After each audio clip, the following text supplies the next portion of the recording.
Welcome back to Cheating Tales Lab. We got a brand new story lined up for you today, and we're thrilled to have you here. We hope you enjoy it. Let's get started. Gregory Reed's Toyota Camry rolled to a stop in front of his modest two-story home, the engine's low rumble fading into the quiet suburban afternoon. The history teacher's fingers drummed on the steering wheel, a mix of excitement and fatigue coursing through him.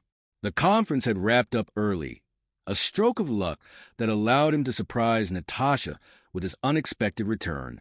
As he killed the engine, Gregory's eyes narrowed at the sight of an unfamiliar Audi parked in their driveway. Its sleek lines and polished surface seemed out of place next to Natasha's practical sedan. "Huh," he muttered, climbing out of his car. Maybe Linda from next door got a new ride. The thought felt hollow even as it formed, a feeble attempt to rationalize the unease growing in his gut. The house was quiet as he entered, the silence broken only by the soft thud of his bag hitting the hardwood floor. Gregory paused, listening intently. There it was, muffled voices drifting down from upstairs, barely audible but unmistakably present. His footsteps were deliberately slow and soft as he approached the stairs, each creak of the floorboards sounding like a thunderclap in the stillness.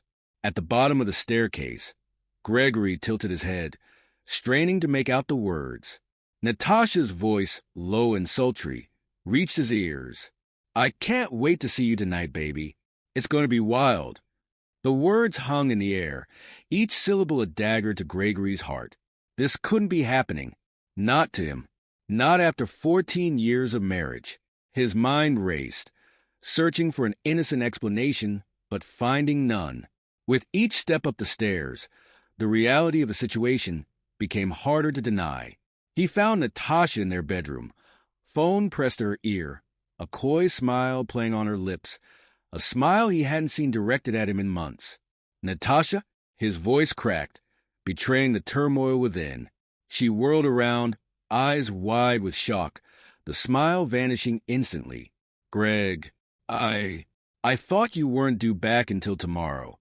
Her voice was higher than usual, tinged with panic. "Clearly," he said, his voice barely above a whisper. The room seemed to spin around him, the familiar surroundings suddenly alien and hostile. "Who were you talking to?" Natasha's face hardened, her initial surprise morphing into defiance. The transformation was so sudden, so complete, that Gregory wondered if he'd ever really known her at all. "It's none of your business, Greg," she spat, her tone dripping with contempt. "None of my business? You're my wife, for Christ's sake." The words exploded from him, fueled by a mixture of pain and incredulity. How could she stand there, in the bedroom they shared, and tell him this was none of his business? "Oh, grow up," Natasha sneered, rolling her eyes. The gesture was so dismissive, so callous, that Gregory felt as if he'd been physically struck. "Did you really think I was going to be satisfied with your boring, predictable life forever?" Gregory staggered back as if he'd been slapped, his mind reeling. "What are you saying?" The question was unnecessary. He knew exactly what she was saying. But some part of him, the part that still clung to the memory of their wedding day, of whispered promises and shared dreams, needed to hear it out loud. Natasha's laugh was sharp and cruel, a sound Gregory had never heard from her before. "I'm saying I've found someone who actually excites me, someone who isn't afraid to live a little." She tossed her hair back, a gesture of defiance and superiority. "You're having an affair?" The words felt like ash in Gregory's mouth, bitter and choking. "Affairs are for bored housewives," Natasha spat, her eyes flashing with a mixture of anger and what looked disturbingly like triumph. "I'm embracing life. And tonight, I'm embracing my new lover." Gregory's mind reeled. This couldn't be happening. Not after 14 years of marriage. Not to him. He'd been a good husband, hadn't he? Faithful, supportive, loving. Where had it all gone wrong? "You can't be serious," he managed, his voice hoarse. "You're not going anywhere." Natasha laughed again, the sound grating against Gregory's nerves. "Oh, sorry, but I promised him a wild night. And unlike you, I keep my promises." The barb struck home, twisting in Gregory's chest like a knife. "If you walk out that door," Gregory said, his voice shaking with barely contained rage, "our marriage is over. 14 years, Natasha. Gone." It was meant to be an ultimatum, a line in the sand. But even as he said it, Gregory knew it was futile. Natasha shouldered past him, pausing only to grab her purse from the dresser. "Maybe you should have made those 14 years count for something," she tossed over her shoulder, her words dripping with disdain. The front door slammed, the sound echoing through the house like a gunshot. Gregory stood frozen in the bedroom, the suddenly too large space mocking him with its emptiness. Natasha's laughter, cruel and triumphant, seemed to linger in the air, a ghostly reminder of how quickly his world had crumbled. As the reality of the situation began to sink in, Gregory felt his knees buckle.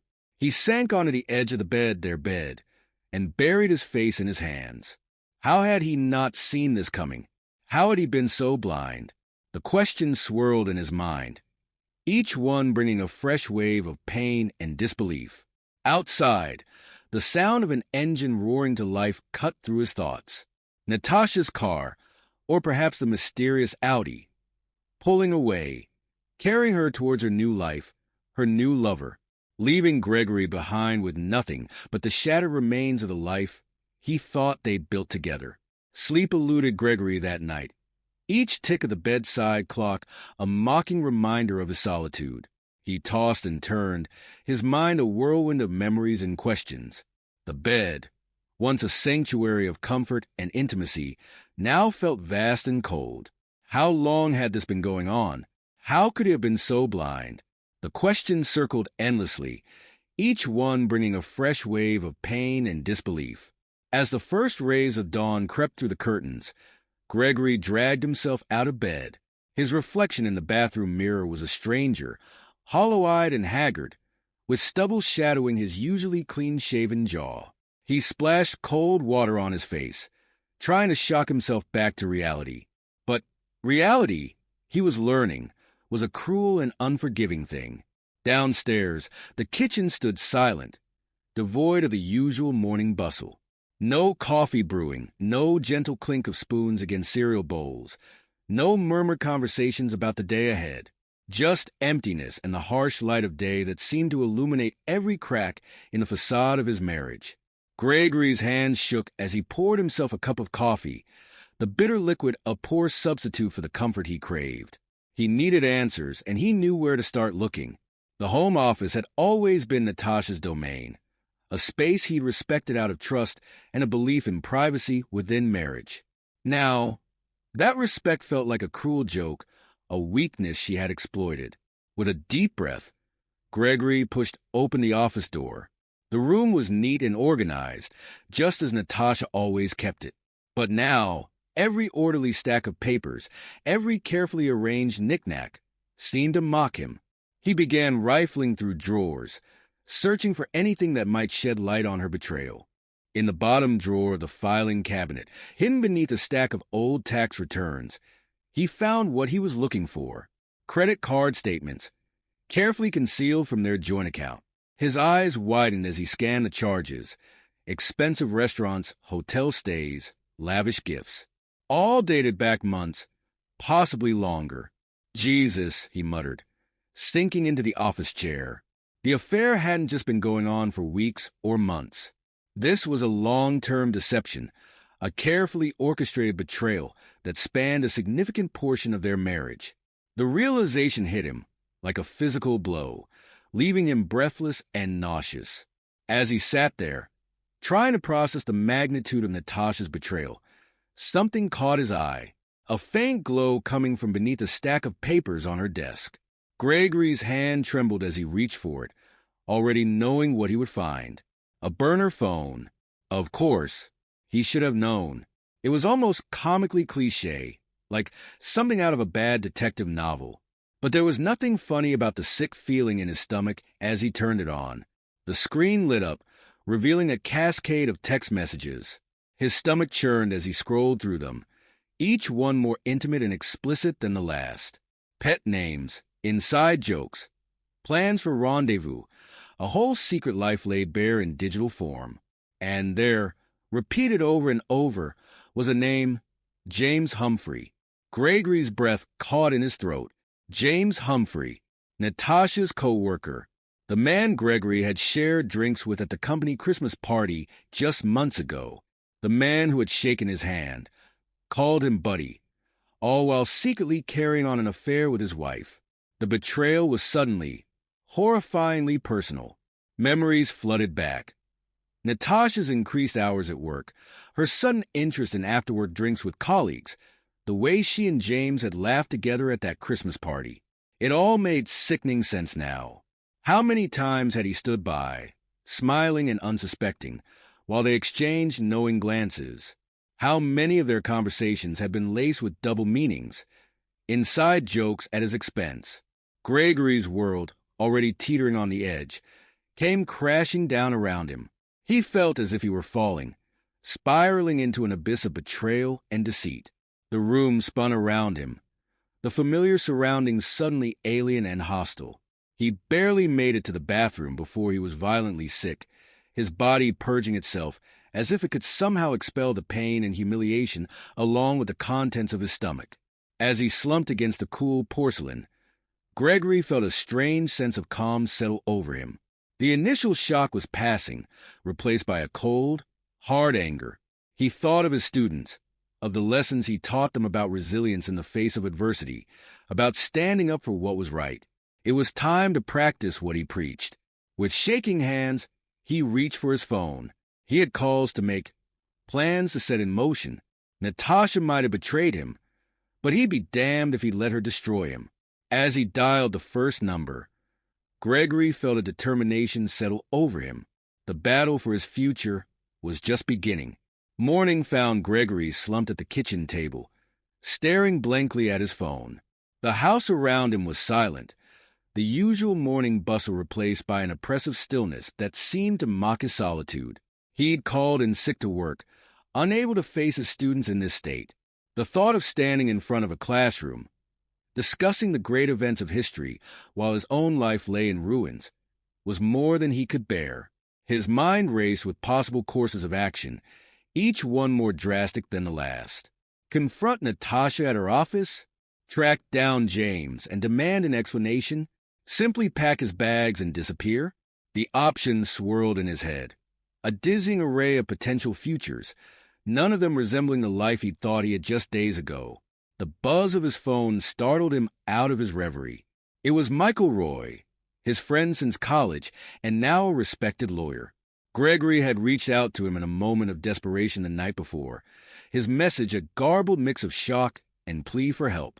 "Hey, Greg." Michael's voice was calm and steady, a lifeline in the chaos of Gregory's thoughts. "How are you holding up?" Gregory let out a bitter laugh, the sound harsh in the quiet kitchen. "How do you think?"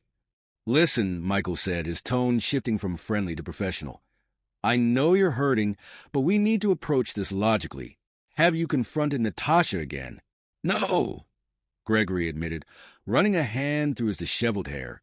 "She didn't come home last night." The words hung in the air, a stark reminder of how quickly his life had unraveled. "Good," Michael said, and Gregory could almost see him nodding approvingly. "Don't confront her until we have a solid plan. For now, focus on gathering evidence. Bank statements, text messages, anything that proves the affair. We need to build a strong case." As Michael outlined the legal options, Gregory felt a strange sense of calm settle over him. This was no longer about saving his marriage. That ship had sailed the moment Natasha walked out the door. This was about survival, about emerging from this nightmare with his dignity and future intact. "What about the house?" Gregory asked, his eyes roaming over the familiar surroundings that now felt tainted by betrayal. "The savings? Our whole life is tied up together. One step at a time," Michael advised. "First, we document everything. Then we'll look at division of assets." "But Greg," his voice softened slightly, "are you sure you want to go through with this? There's no coming back once we start the legal process." Gregory's grip tightened on the phone. Was he sure? The question gave him pause. For a brief moment, he allowed himself to imagine reconciliation. Natasha returning, apologetic and remorseful. The two of them working through this, rebuilding their marriage. But the fantasy crumbled as quickly as it formed, replaced by the cold reality of Natasha's sneering face, her callous words. "I'm sure," he said, surprised by the steadiness in his voice. She made her choice. Now I'm making mine. After hanging up, Gregory set to work with a single-minded focus that would have impressed his students.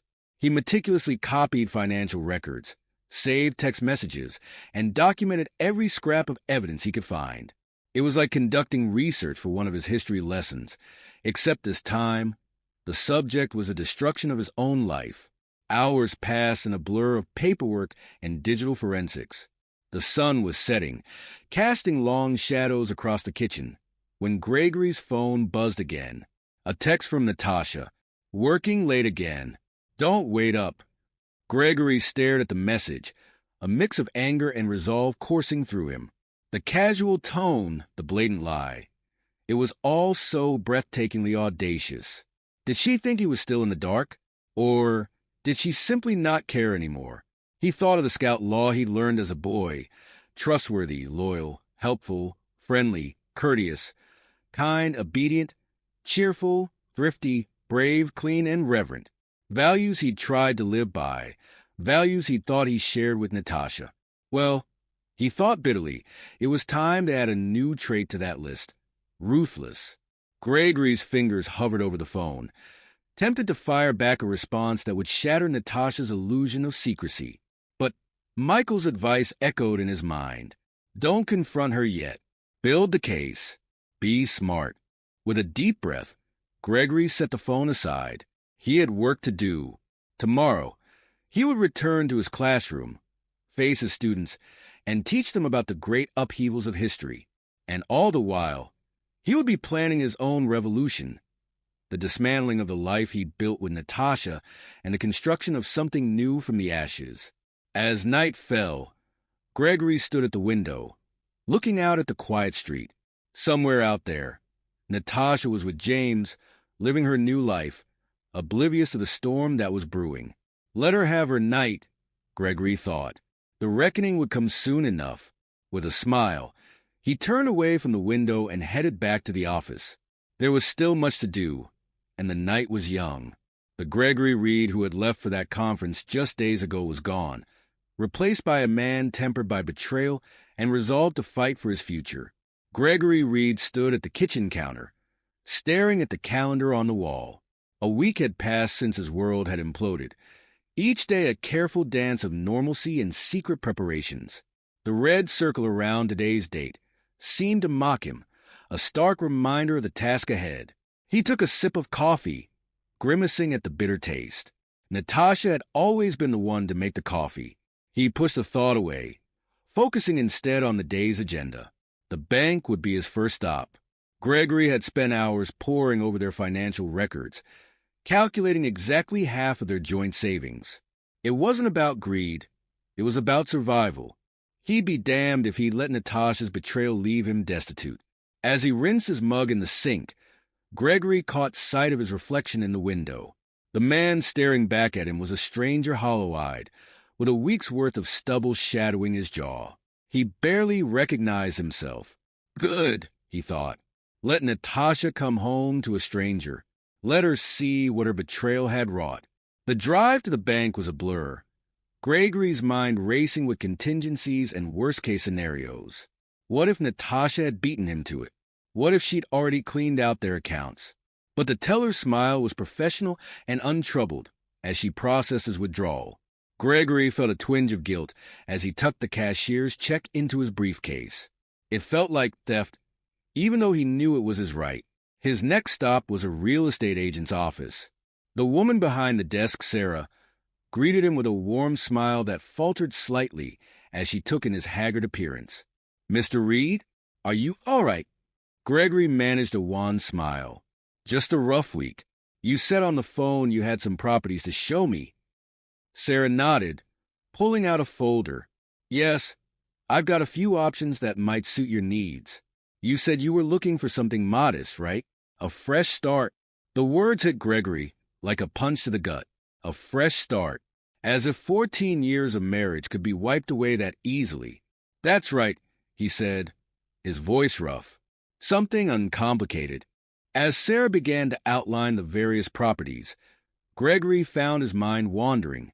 He thought of the house he was leaving behind, the home he and Natasha had built together, the kitchen where they'd shared countless meals, the living room where they'd curled up on the couch, planning their future. All of it tainted now. All of it a lie. Mr. Reed, Sarah's voice snapped him back to the present. Did you hear me? I said this apartment might be perfect for you.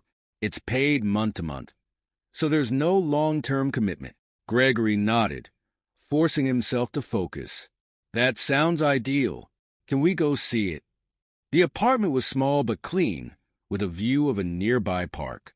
As Sarah pointed out its features, Gregory found himself imagining a life here, a life without Natasha, without betrayal. I'll take it, he said, cutting Sarah off mid-sentence. She blinked, surprised. Don't you want to think it over? Maybe discuss it with your wife. The question was like a knife twisting in his gut. Gregory managed a tight smile. That won't be necessary. How soon can I move in? An hour later, Gregory stood in the empty apartment, key in hand. The bare walls and vacant rooms seemed to echo with possibility. He took a deep breath, feeling something close to peace for the first time in days. His phone buzzed in his pocket. A text from Michael, his lawyer friend.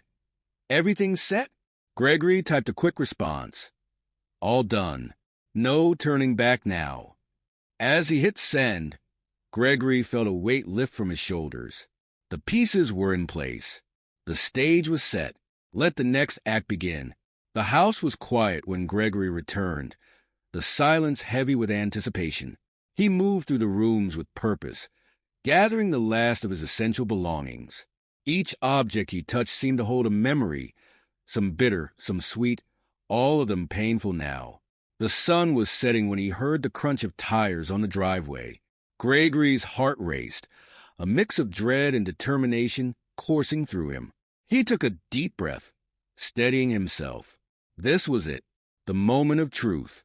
Natasha's keys jingled in the lock. Gregory positioned himself in the living room, the divorce papers spread out on the coffee table before him. He heard her heels clicking on the hardwood floor. Coming closer. Greg, Natasha's voice held a note of surprise.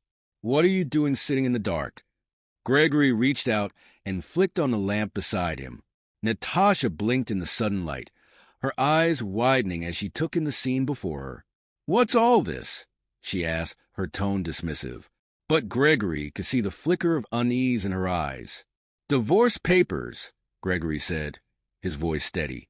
I think it's time we stop pretending, don't you? Natasha's laugh was sharp and brittle. Don't be ridiculous, Greg. You're not going to divorce me. No. Gregory raised an eyebrow. Then perhaps you'd like to explain these?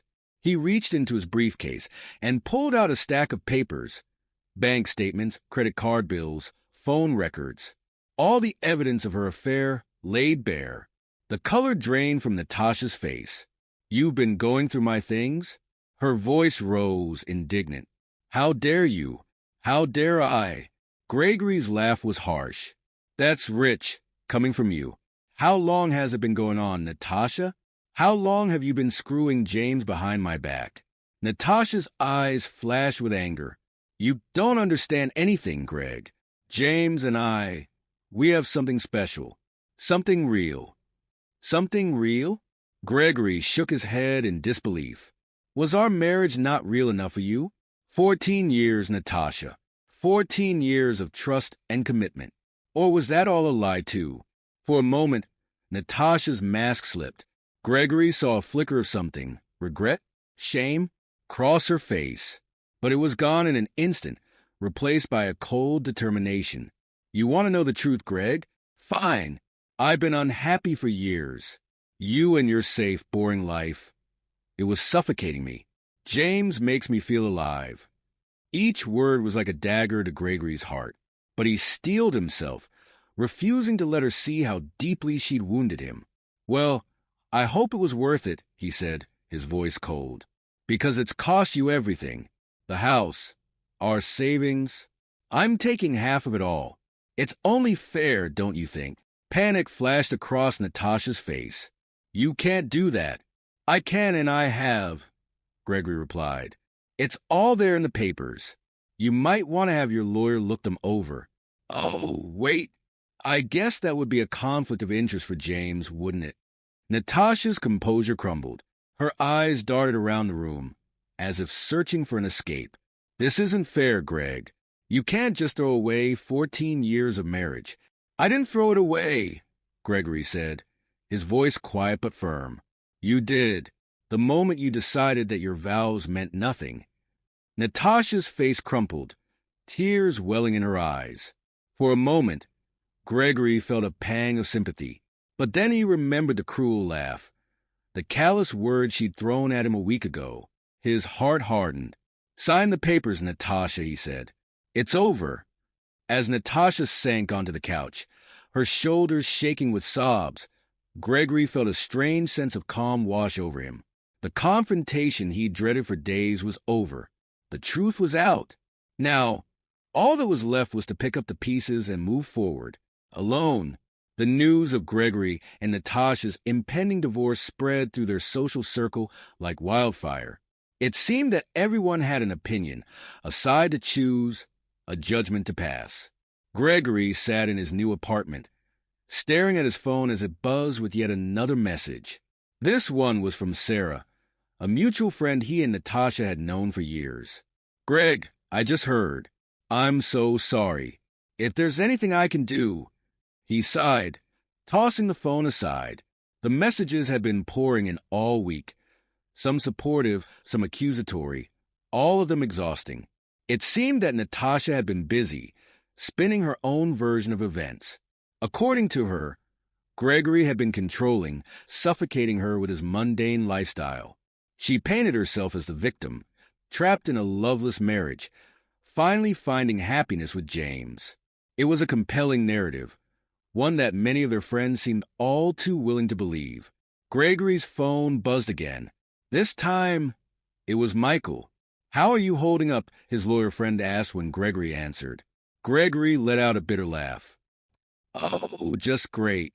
Half our friends think I'm some kind of monster, and the other half are too afraid of taking sides to even talk to me. But other than that, I'm peachy. Michael's voice was sympathetic but firm. Remember what we talked about, Greg. Don't engage. Don't try to defend yourself. The truth will come out in time. Easy for you to say, Gregory muttered.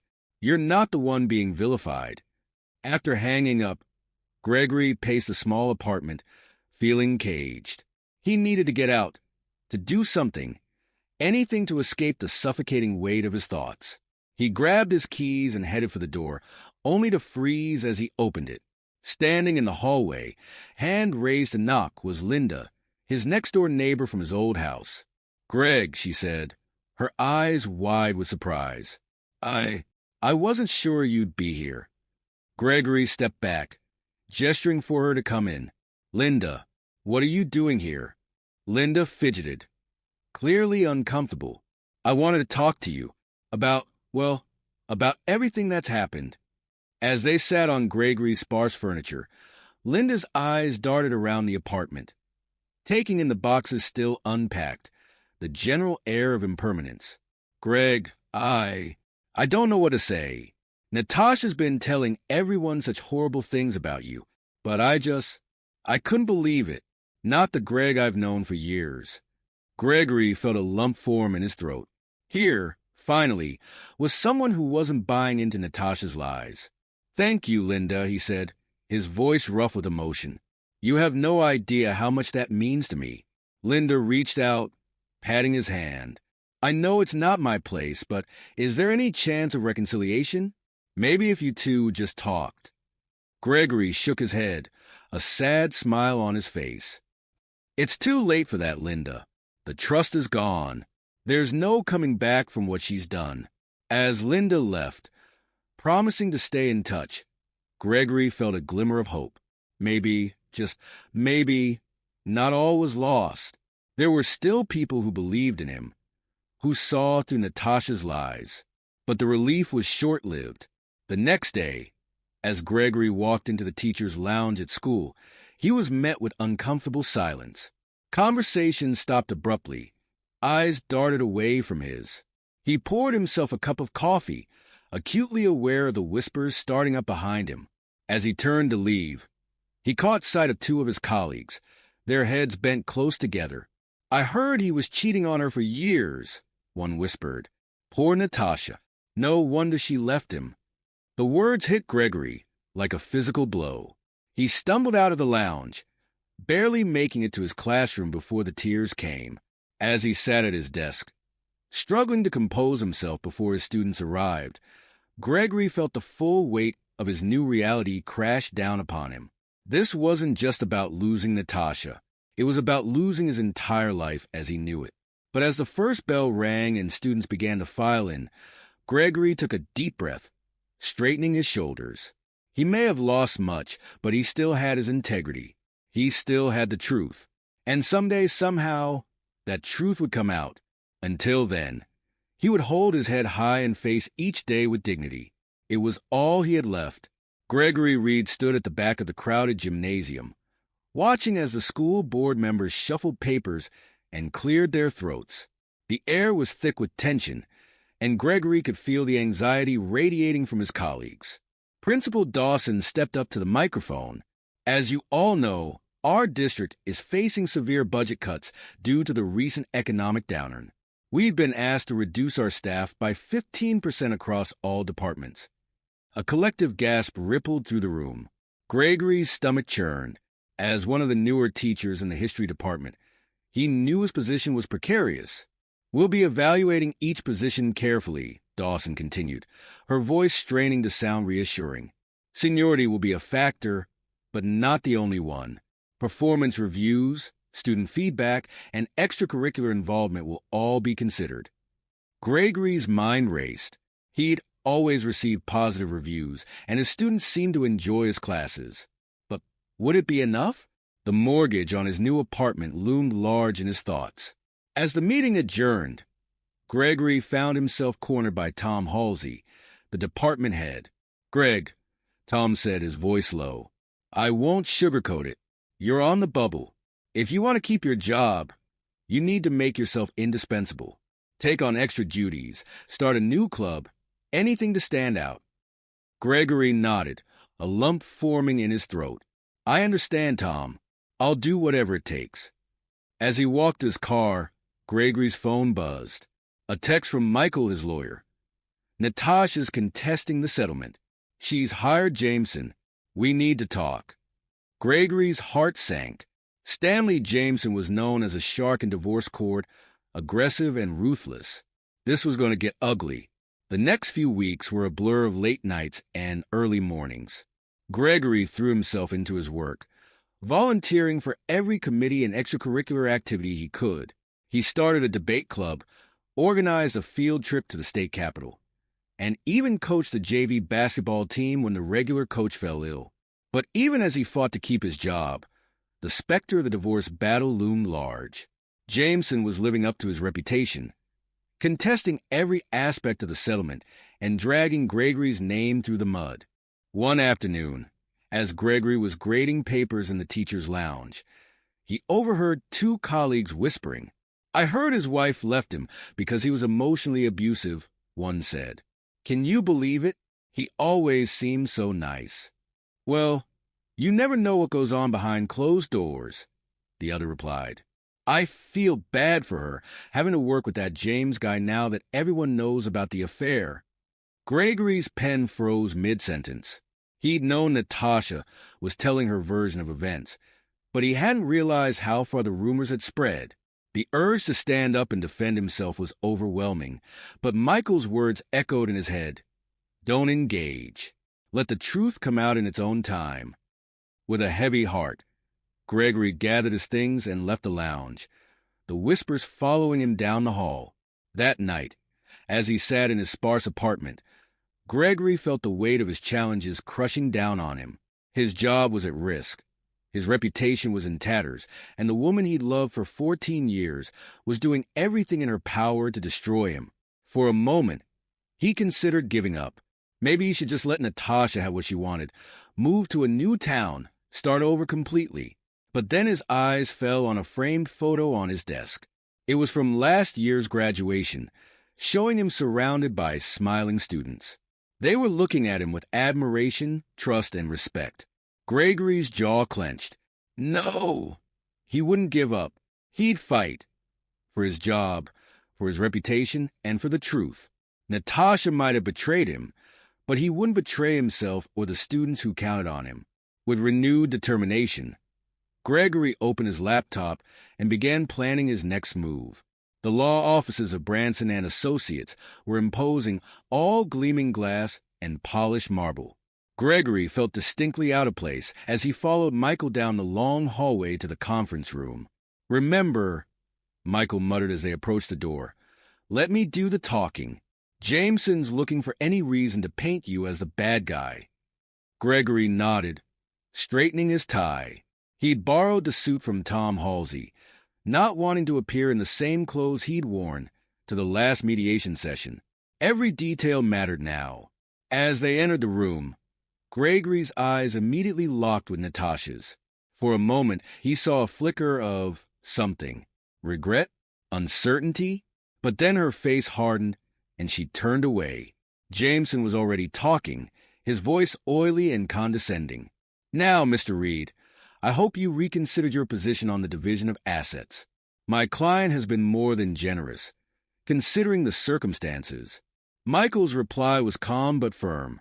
"I'm afraid we'll have to disagree on that point, Mr. Jameson. In fact, we have some new information that might change the entire landscape of these proceedings." Gregory watched as Michael slid a manila folder across the table. Jameson opened it, his eyebrows rising as he scanned the contents. "Where did you get this?" Jameson demanded, his composure slipping. "That's not important," Michael replied smoothly. "What matters is what those documents show. Your clients have been less than truthful about their financial situation." Gregory's heart raced as he realized what was happening. During the discovery phase, Michael had uncovered discrepancies in Natasha and James's financial records. Digging deeper, they'd found evidence of embezzlement, company funds being siphoned off to finance their affair. Natasha's face had gone pale. "What is he talking about?" she hissed at Jameson. But Gregory wasn't listening to their frantic whispers. His mind was reeling with the implications of what he'd just learned. Natasha and James hadn't just betrayed him emotionally, they'd committed a crime. As the meeting devolved into chaos, with Jameson demanding to know the source of the information and Michael calmly deflecting, Gregory felt a strange sense of calm wash over him. For the first time since this nightmare began, he held the upper hand. But with that power came a heavy ethical dilemma. What should he do with this information? The right thing would be to report it to the proper authorities. But a darker part of him whispered that this was a leverage he needed to end this battle once and for all. That night, Gregory paced his apartment, weighing his options. The photo of his students caught his eye again, and he paused. What example would he be setting if he used this information for personal gain? How could he look those kids in the eye and teach them about integrity if he compromised his own? With a heavy sigh, Gregory picked up his phone. He'd make an anonymous tip to the company's board of directors, let them investigate and handle it properly. As he dialed the number, Gregory felt a weight lift from his shoulders. He might lose some tactical advantage in the divorce proceedings, but he'd keep his conscience clear. And in the end, that was worth more than any settlement. The next few weeks were a whirlwind. The company launched an internal investigation, putting Natasha and James under intense scrutiny. Gregory threw himself into his work with renewed vigor, determined to prove his worth to the school. He volunteered to lead a curriculum review committee, putting in long hours to modernize the history department's approach.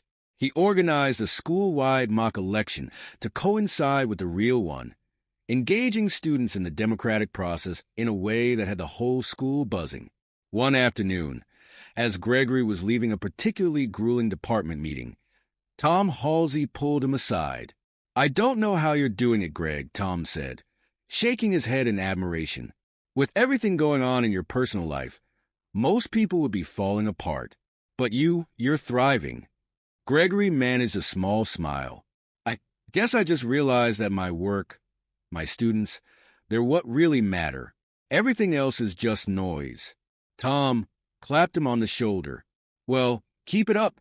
When the final decisions come down about staffing, I want to make sure your name is at the top of the keep list.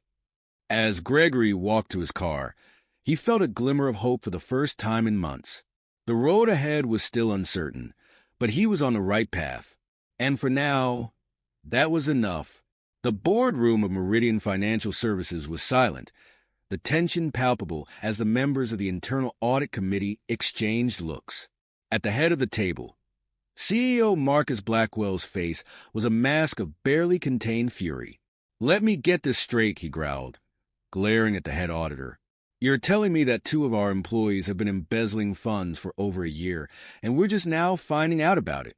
The auditor, a thin man named Jenkins, swallowed hard. "Yes, sir. The scheme was quite sophisticated, but once we received the anonymous tip and knew where to look, the evidence was overwhelming." Blackwell's fist came down hard on the table, making everyone jump. "I want names. Now."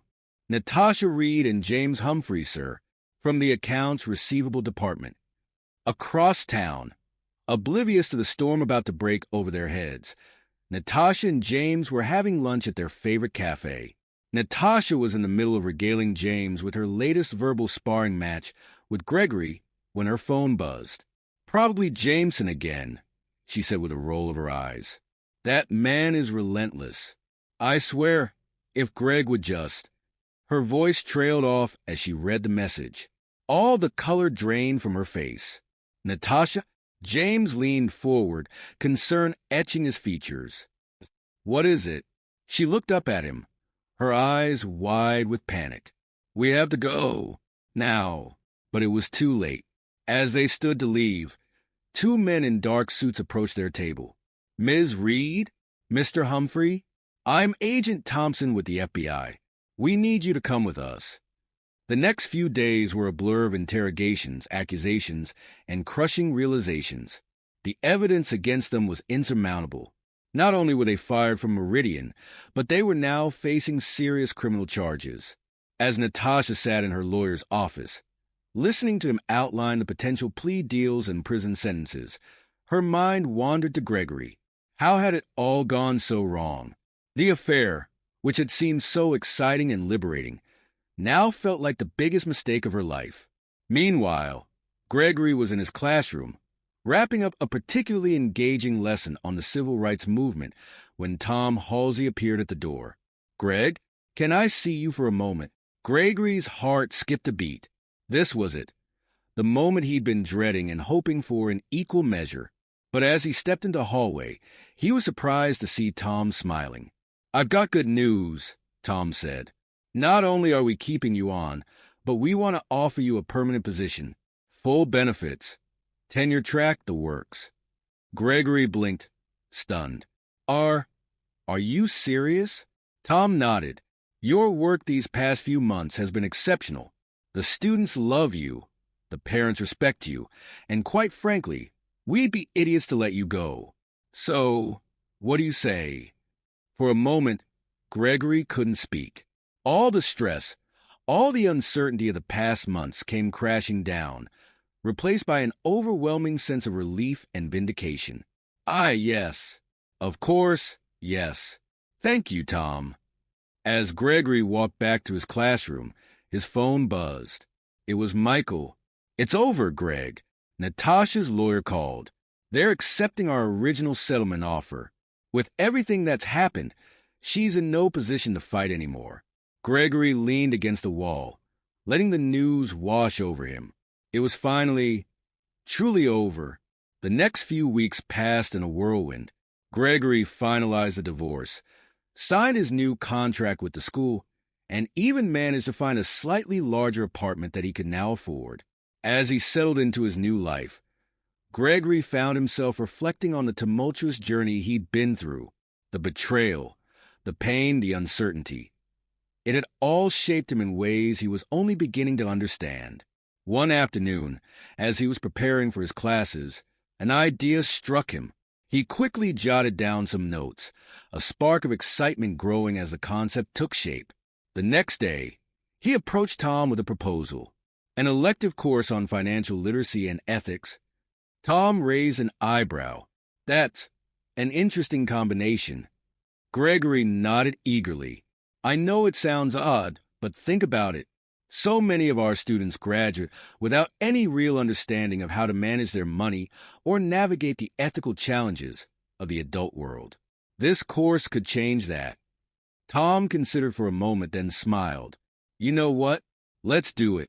If anyone can make finance and ethics exciting for teenagers, it's you, Greg. As the new school year began, Gregory found himself standing in front of a packed classroom. Students had flocked to his new elective, curious about the unorthodox combination of topics. Welcome to Financial Literacy and Ethics 101, Gregory began, looking out at the sea of eager faces. In this class, we're going to learn about more than just balancing checkbooks and understanding credit scores. We're going to explore the complex relationship between money and morality, and how the choices we make can impact not just our bank accounts, but our integrity. As he launched into the first lesson, Gregory felt a sense of purpose he hadn't experienced in years. He was using his pain, his experience, to help these young people avoid the pitfalls he'd encountered. It wasn't the life he'd planned, but in many ways, it was better. Months passed, and Gregory found himself settling into a new rhythm. His course was a hit, with students and parents alike praising its practical and ethical approach. He'd made new friends among his colleagues, joined a local hiking club, and even started dabbling in photography, a hobby he'd always wanted to pursue but never found the time for during his marriage. One evening, as Gregory was grading papers in his apartment, his phone buzzed with a text from an unknown number. His heart skipped a beat as he read the message. I made a horrible mistake. Can we talk? Natasha. Gregory stared at the screen, a whirlwind of emotions coursing through him. For a brief moment, he was transported back to that night, where his world had fallen apart. Natasha's cruel laughter as she walked out the door, the crushing realization that their 14 years together had meant nothing to her. But as quickly as the memories came, they faded. Gregory looked around his apartment, at the stacks of student papers, the photography books on his coffee table, the hiking boots by the door. This was his life now, hard-won and honest. With a small, rueful smile, Gregory typed his reply. No, we can't. Goodbye, Natasha. He hit send, then blocked the number. For good measure, he turned off his phone entirely. Standing up, Gregory walked to the window and looked out at the city. The sun was setting, painting the sky in brilliant hues of orange and pink. A new day was ending, but for Gregory, it felt like a beginning. He grabbed his camera bag and headed for the door. There was a spot in the nearby park he'd been meaning to photograph at sunset. As he stepped outside, Gregory took a deep breath of the crisp evening air. For the first time in a long time, he felt truly free. Free from the shadows of betrayal. Free from the weight of a failed marriage. Free to become the man he was always meant to be. Gregory Reed walked into the gathering twilight, ready to capture the beauty of the moment and of the countless moments yet to come in his new life. This is where our story comes to an end. Share your thoughts in the comment section. Thanks for your time. If you enjoy this story, please subscribe to this channel. Click on the video you see on the screen, and I will see you there. Welcome to Lost Relation Chronicles. My name is Mark Tanner. I'm 32, and until recently, I was married. This is the story of how I became unmarried. I met Sophia Winston during my college years. She was a freshman, and I was a junior. We crossed paths in a political science class, a requirement I had put off until my final year. At the time, I was 22 and a former soldier. After serving a year and a half in the Army, I was medically discharged due to a training accident. While riding as a passenger in a helicopter, a ground loop threw me out of an open door. I ended up with 2 broken legs and a broken arm. A steel rod was placed in my left leg, and with that, my military career ended. Using my GI Bill and disability benefits, I enrolled in college. Sophia was 19 and as radiant as the first light of dawn. She stood just shy of 5 feet 8 inches and couldn't have weighed more than 125 pounds.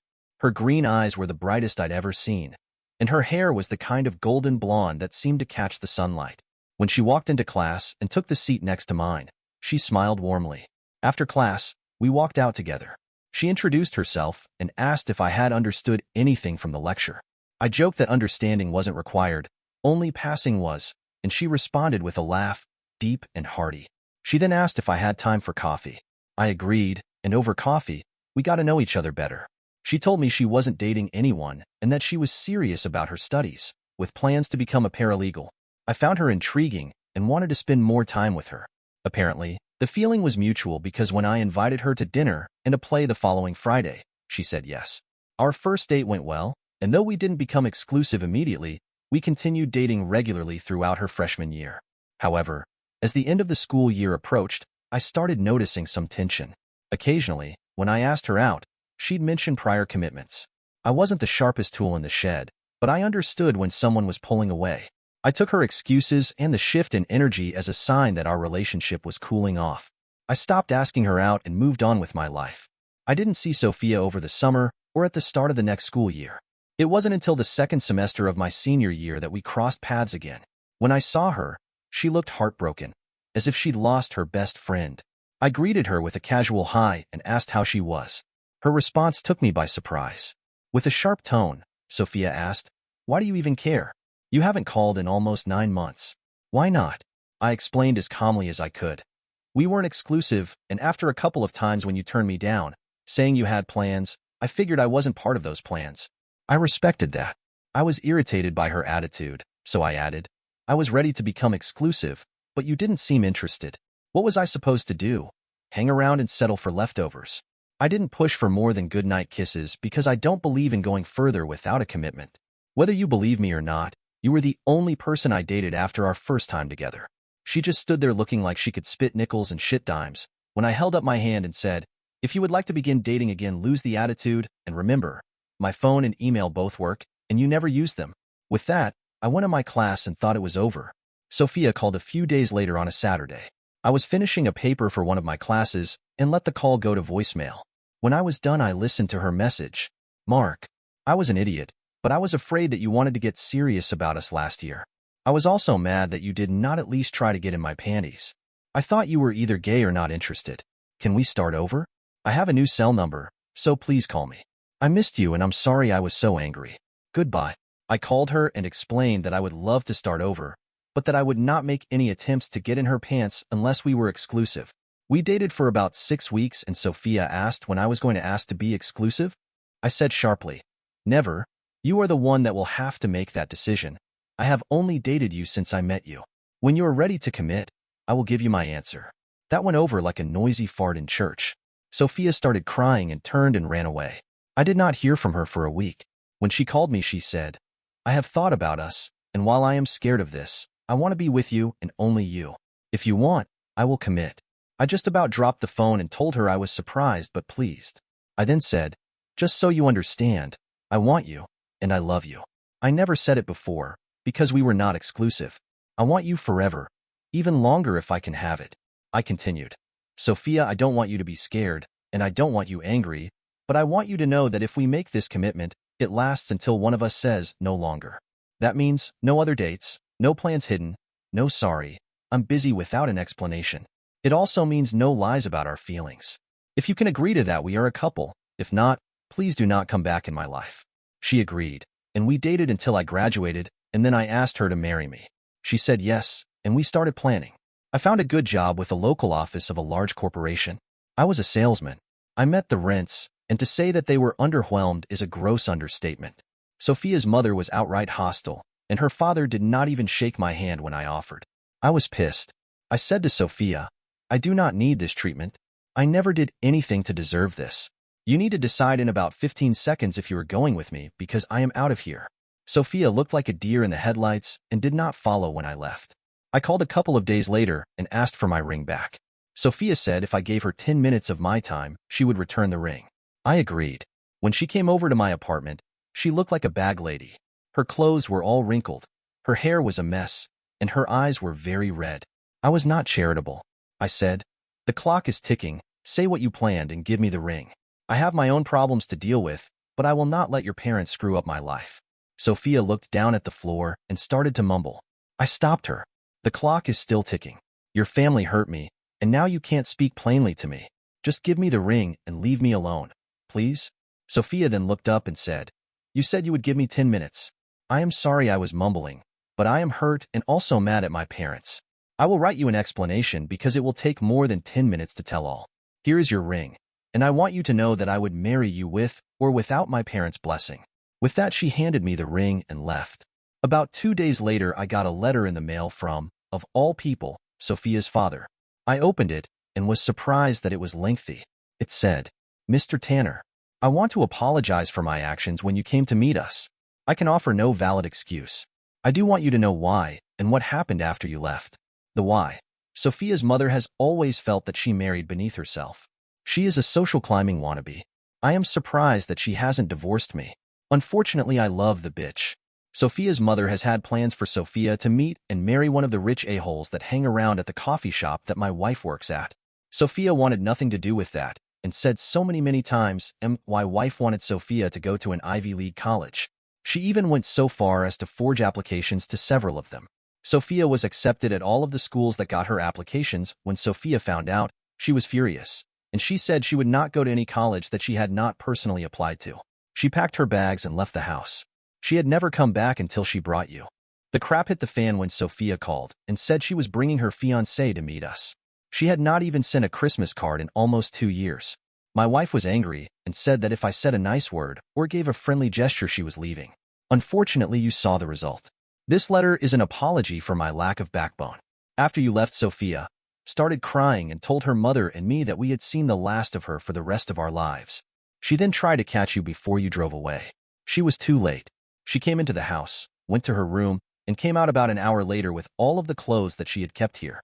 She called a taxi, and without a goodbye, loaded everything in the cab and left. Again, I am sorry for the treatment you received. Please don't blame Sophia. It was her mother and I that were to blame. Victor Winston. I put the letter down and sat in my chair for almost an hour trying to decide what to do when my phone rang. It was Sophia. Sophia meekly asked, "Did you get a letter from Daddy?" When I said I did, she asked if she could come over. I said yes. Sophia arrived about 20 minutes later. When she came in, she handed me 3 letters. 2 were opened and addressed to her. The third was addressed to me. She asked that I read the open ones and then the one to me. The first one I read was from her father, and it was very similar to the one I got from him, except that at the end he told Sophia that he had moved out and let his wife know that he was fed up with the manipulating bitch, and if she did not stop, he would never come back. The second letter was from her mother. The evil that she spouted was amazing. She blamed Sophia for running her father out of the house. She blamed Sophia's father for being too soft to see what was best for Sophia regardless of what Sophia wanted. Then she blamed the entire male sex for being evil and not worth the bother to hunt them down and kill them. I looked up from that piece of trash and saw Sophia softly sobbing on the chair across from me. She asked, "Please read the last letter." With shaking hands, I opened the letter addressed to me. As I suspected, it was from Sophia. It was short and to the point. It would not have taken 10 minutes to say, but I read it anyway. "Mark, I'm sorry that I hesitated when my family went off on you. I was embarrassed and surprised by their actions. When I was able to move, it was too late. You had already left. I don't blame you. I knew my mother was trying to marry me off to money. I also know that the blow-up was a long time coming, but I did not think she would ever act so nasty to someone besides family. I love you, and I want to marry you. If that means I have to abandon my mother, then I will. As it is, I have totally moved out of the house. When school is out, I will find an apartment near you and work for the rest of my life if necessary to show you how important you are to me. Please don't throw us away. I want to live with you for the rest of my life. Love, Sophia." I was speechless for a few seconds. When I was able to talk, I just said, "Yes." Sophia jumped off the chair and almost flew into my lap. She was crying, laughing, kissing, and babbling all at the same time. I waited for her to calm down, and by the time she did, she fell asleep. I carried her into my bedroom and covered her. I went into the kitchen and got a piece of paper and wrote yes on a note and left the engagement ring on it and went to get some food to bring back for both of us. When I got back, Sophia was awake and clutching the note in one hand and the ring in the other. She looked up and smiled. Then she surprised me by giving me the ring and saying, "I screwed up and lost the right to put this back on my finger. Would you honor me by doing that for me?" I was laughing so hard that I dropped the ring not once, but twice. I finally got it on her finger. We talked all of that day and well into the night. Sophia said she had to go because she was tired. I asked why she had to go. I had a spare bedroom, or she could share my bed. I said she could wear one of my t-shirts and a pair of my boxers to bed. I promised that I would not do anything that she did not want. She chose my bed, no clothes, and the next day she moved in. We never again slept in separate beds, except when one of us was out of town overnight. Until the confrontation from the wrong phone. We got married. Sophia's father gave her away. Her mother did not attend. We honeymooned in Niagara Falls, Canada, and stopped for a couple of days in Toronto. Life was good for over 2 years. We had been married for a little more than 2 years when Sophia wanted to start a family. I was ecstatic and said with a Groucho Marx eyebrow wiggle said, "Let's start now." Sophia raced me to the bedroom. We tried to get her pregnant for a few months and finally, Sophia went to her doctor to see if there was a problem. When I came home from work that evening, she was crying and holding the report. It seems that Sophia's womb was malformed and every fertilized egg that tried to attach could not. She would never have children. Our life was changed from then on. Sophia no longer seemed to enjoy making love. She stopped wanting to go to any social functions. I finally told her she needed to find a therapist, or I was going to move into the second bedroom. I told her she was no less a woman, nor a less desirable wife, lover, and friend. I said if she wanted, we could look into adoption. Sophia found a therapist. I got a promotion and we moved from the apartment to a rental house. I was still on an upward path at work and felt renting made more sense than buying then selling in 18 months or 2 years if I got promoted out of the office I was in. Life got better. Then the phone. I was running slightly late to get to work, and so I just grabbed my cell phone from the charger and left home. On the drive there, the phone made a strange tone and the screen said, "New text message." I realized then that I grabbed my wife's phone. I did not read the message until I reached my office. I arrived at work, completed all of the start of the workday tasks, and then checked the phone in case the message from my wife was important. When I read the message, I knew my marriage was over. The message was from a neighbor and friend, Caleb Stein. It read, "Hi sexy. Logan and I want to know if you will meet us in room 417 of the Holiday Inn this afternoon at about 2 o'clock. We are both blowing off work and want a lot of what we have been getting for this past year. You know that a-hole husband of yours doesn't turn you on as a DP sandwich does. Waiting to hear from you. Caleb." I was shocked and angry. I was angry at my so-called friend calling me an a-hole. I was angry finding out my wife was a cheating 304, and I was angry that I had no clue that both them had so little respect for marriage vows and for me. Caleb Stein and his wife Lila were the first friends we made when we moved into the neighborhood. He and she came by as we were moving in and offered to help. Lila became Sophia's friend and loyal sidekick. Logan Hamilton was an a-hole of the first order. He was my age, divorced 3 times for cheating, and always on the lookout for a new woman to conquer. I had warned him twice that if he hit on Sophia again that I would kick his butt. As the clueless husband, I thought that a little revenge was in order. First, I called an attorney that one of the guys in the office used to protect himself from his cheating and greedy wife. His office said they would call back. Second, as we were renting the house we lived in, and we're on a month-to-month lease, I called the rental agency and gave them 60 days notice. I told them I would follow up with a written notice. Third, I forwarded the message to all the contacts in Sophia's phone directory. Of course, that included my phone, but surprisingly not Caleb's or Logan's. Fourth, I called Lila and asked for her cell number as I had a message that Caleb sent to Sophia that she should see. I also asked her to meet me at the Holiday Inn at about 1:30. I sent the message and she said she would meet me. Fifth, I responded to Caleb with a copy to my phone that my wife had that I would be there smiling and ready for some fun. Caleb just did not know what kind of fun. The lawyer called me back, and when I explained that I wanted a divorce and I wanted to sue 2 men for adultery or whatever was the current phrase for cheating scumsuckers, I gave him all of the information and the address to serve my wife. He asked what proof I had. When I told him of the text message, he wanted a copy, so I forwarded it to him. While I was talking to him, Sophia's phone indicated an incoming call. I asked the lawyer what else he needed, and when he was satisfied, I begged off. I checked the missed call log on the phone and saw that it was my phone, so I thought that Sophia was now worried. Good. I did not call her back and shut off the phone. I figured she would try to call Caleb or Logan, but if they didn't show, I would have further proof of her cheating. I took the rest of the day off and went to the hotel to wait. Lila showed up a little early, and we decided to go up to wait at the door of the hotel room. About 1:45, we heard the ping of the elevator. We went to it and stood in front of the door before it opened. When it opened, Caleb and Logan saw us and realized that the jig was up. Logan tried to close the elevator door, but my foot was stopping it. Lila stepped up and slapped Caleb and told him not to come home. I grabbed Logan and reminded him of the warning I had given him. I told him today was his lucky day because I would not do anything to him in front of witnesses, but now he needs to watch his back. I said, "Someday I will find you alone, without anyone around, and that day you will pay for this." I continued, "When I do find you, I will have an ironclad alibi, and you won't care, because it will mean nothing to a corpse." Logan just wilted. I released him and let him close the door. As I expected, I never heard from Logan again. Caleb, on the other hand, tried to blame Sophia, Logan, the neighborhood, the police, the local pastor, anyone but him. I shut him up and said, "Caleb, there is no one to blame but yourself. You knew Sophia was married. You knew you were married. You knew you were cheating. You went ahead and did it regardless of the consequences. Now you will reap those consequences. You have destroyed 2 marriages. If Lila takes you back, she will never trust you again. Sophia is going to find out that I will not take her back. You and Logan are also being named as correspondents in my divorce. You will also receive a notice that I am suing you for the damage you have done to me. I hope you can live with yourself."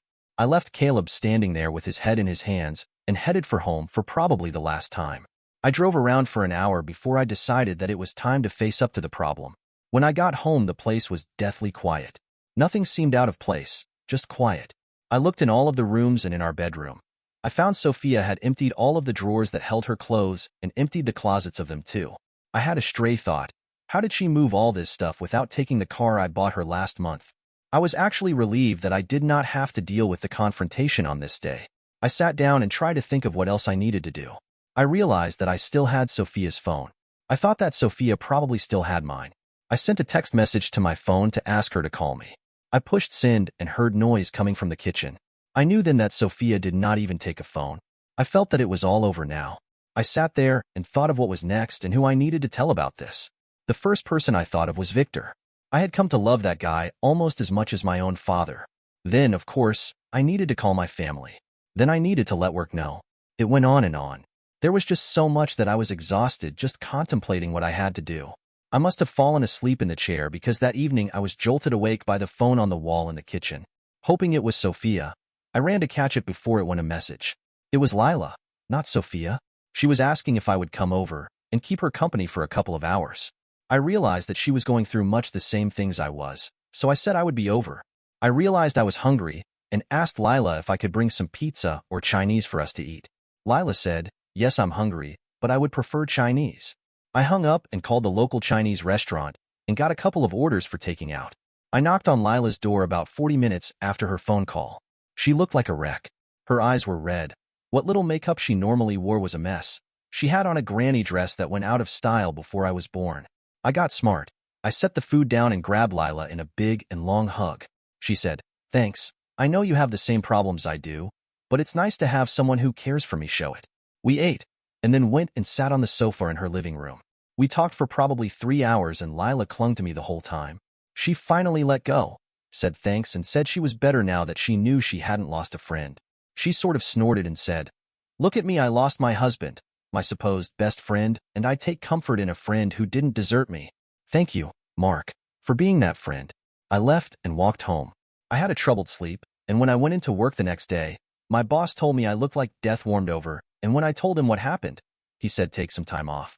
I thanked him and went over to the lawyer's office to update him on Sophia's leaving. I also wrote a check for a retainer.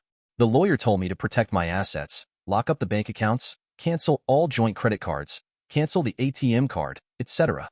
I went to the bank and moved all of our money from joint to single accounts. Sophia had not touched any of the accounts. The only credit card we had was through that bank, so I canceled that and opened a new account in my name only. I also removed all of the contents of our safe deposit box. I took Sophia's jewelry and set it aside but put all of the other contents in a new box. I made sure that short of a court order that no one but myself would have access to the box. That done, I went back to the house. I called Victor and he told me Sophia was there, but she did not want to talk to me yet. I told him I would send her jewelry to him. I also explained that if Sophia was going to stay with him, I would have my attorney send the divorce papers there. I told him that it was over, but if Sophia fought the divorce, I would just move and not let her know where I was. I did ask if she had told him why I was suing for a divorce. He said that Sophia told him that we had a major misunderstanding and that she knew the marriage was over. I snorted and told him, ask her about Logan and Caleb and about how she thinks Lila must feel right now. I told him that I considered him a friend and hoped that despite what was happening we could keep in touch. I also told him he should suggest to Sophia that she start seeing her therapist again, and that if she did, I would pay for it. He asked why I would do that if I wanted a divorce. I replied, I don't want a divorce. I need one. There is no trust left in this marriage. I love her more than my own life. If Sophia ever tells you about the real why, you will understand. The lawyer sent the divorce papers to Sophia at her father's apartment. She signed them but changed the proposed settlement to give me everything. That was the last communication we have had. Lila divorced Caleb and moved away. I moved before my 60 days were up. I found a condo near my office that was for rent. I haven't started back in the dating scene, but some of the females, not all of them unattached, in the condo building have been making subtle and not so subtle hints that they are there for me. I am not seeking, but I think it is going to be fun looking again. Dear listeners, please share your thoughts in the comments section below and don't forget to like, share, and subscribe. Cheated by my wife who live-streamed her affair with my best friend, I planned the ultimate revenge. After 5 years, I found myself leaving a business show a day early for the first time. I work for a telecommunications company, and each year we engage in 3 business shows held in different cities around the country, each lasting 5 days.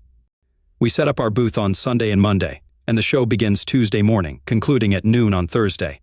For the past 5 years, I've diligently worked at every show, staying until the last box was packed and loaded onto the truck Thursday afternoon. However, during the last show in May at the San Diego Convention Center, I twisted my ankle on Tuesday night, rendering me unable to work in our booth the next day. At lunch on Wednesday, my boss told me there was no point in staying at the show if I couldn't work, instructing me to check for a flight home. I didn't need to be told twice. I was on a plane back to St. Louis at 2 that afternoon. Before boarding the flight in San Diego, I called home and left a message for Tammy, my wife of 9 years, informing her I would be home by 8 that evening. Tammy had been upset with me about something before I left on the trip, but she didn't want to discuss it at the time, suggesting we deal with it upon my return. Despite disliking the sprained ankle and my boss telling me to go home before the conference was over, I was glad to be getting home early to find out what was bothering my wife. When my taxi stopped in front of the house, I noticed a black Cadillac in our driveway. I didn't know anyone who drove a Cadillac, and it bothered me a little that Tammy would have company at the house when she knew I was coming home. I thought she would be anxious to discuss whatever problem she thought we had. Entering the front door, I heard voices in the family room. Stepping into the kitchen and peeking into the family room, I got the shock of my life. Tammy was sitting on the sofa with my best friend, Chad Williams. This itself was not the shock. The fact that Tammy's blouse was unbuttoned was what struck me so hard. Tammy and Chad hadn't seen me yet. As I walked through the kitchen and stood at the edge of the family room, I exclaimed, questioning the situation unfolding before me. Tammy, taken aback by my sudden appearance, inquired about my unexpected return.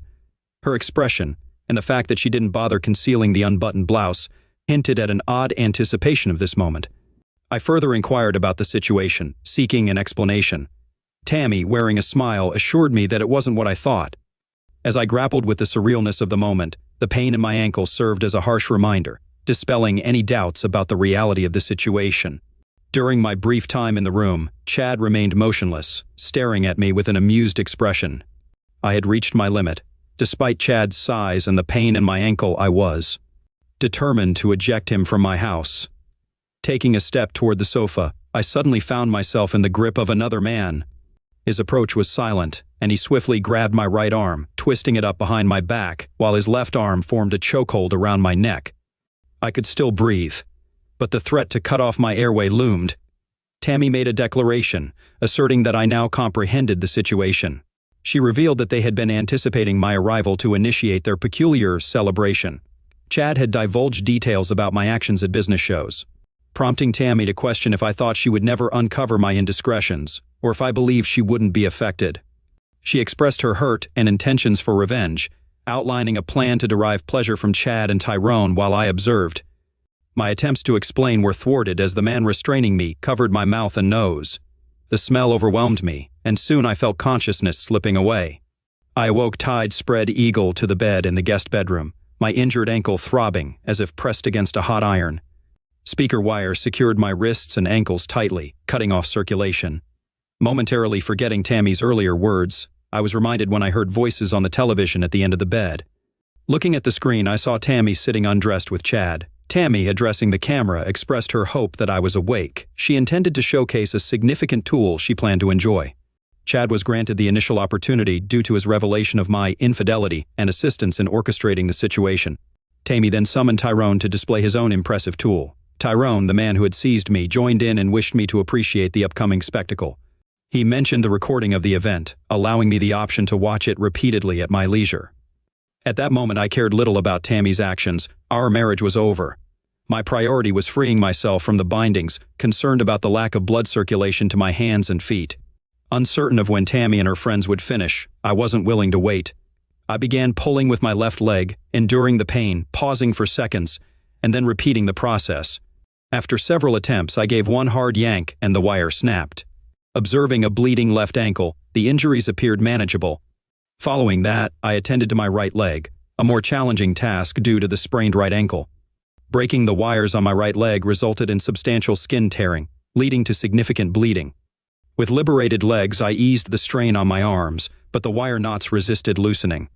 Armed only with my teeth, I attempted to break the wires binding my wrist, mirroring the process used on my ankles. Upon freeing my right wrist, it bled nearly as profusely as my right ankle. Having both legs and my right arm free, I easily broke loose from the last of my bindings. My left wrist sustained minor cuts, causing slight bleeding.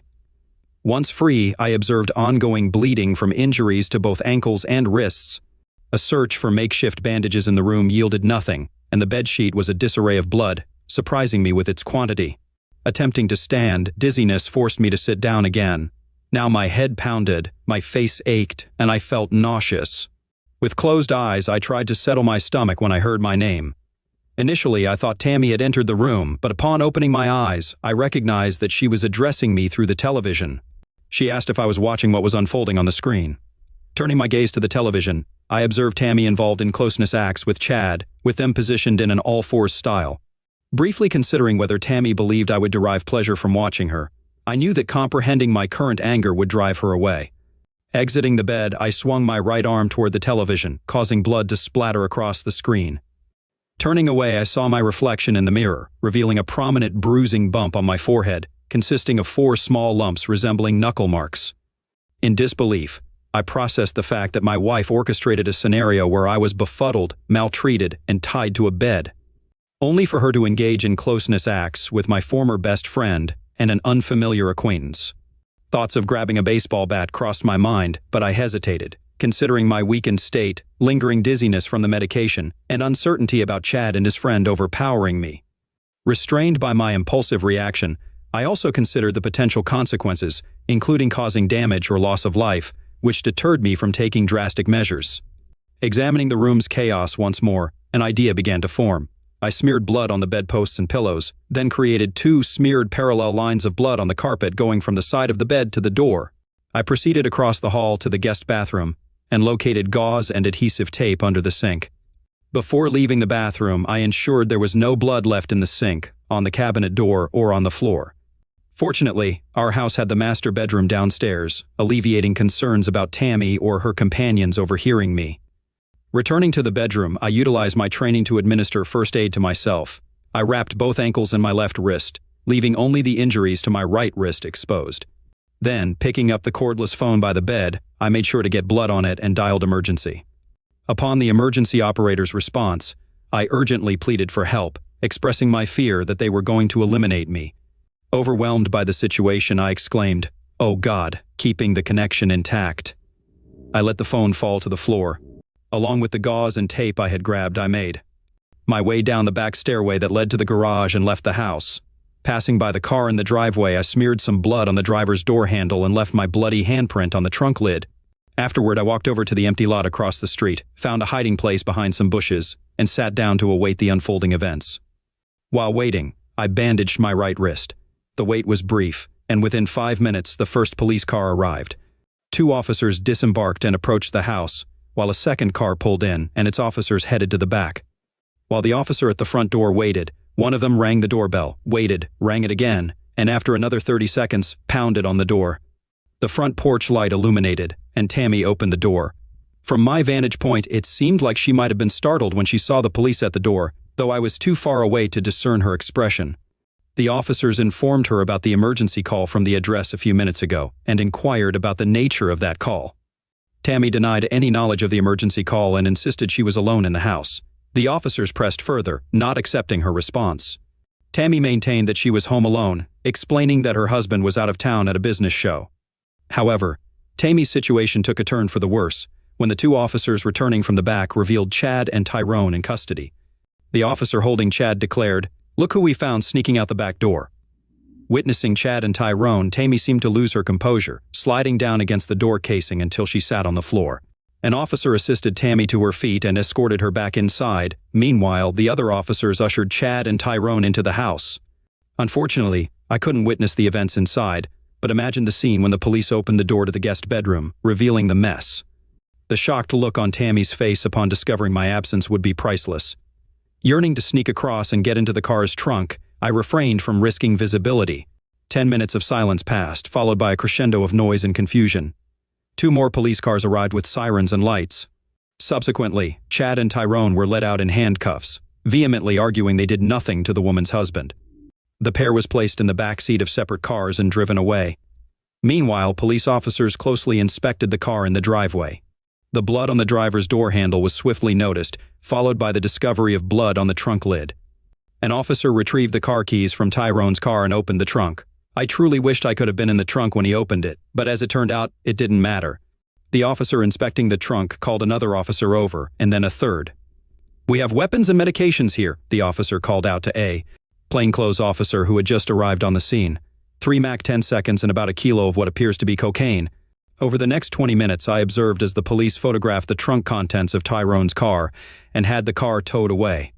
The 2 cars carrying Chad and Tyrone left, and shortly afterward, Tammy emerged from the house in handcuffs, placed into a patrol car, and driven away.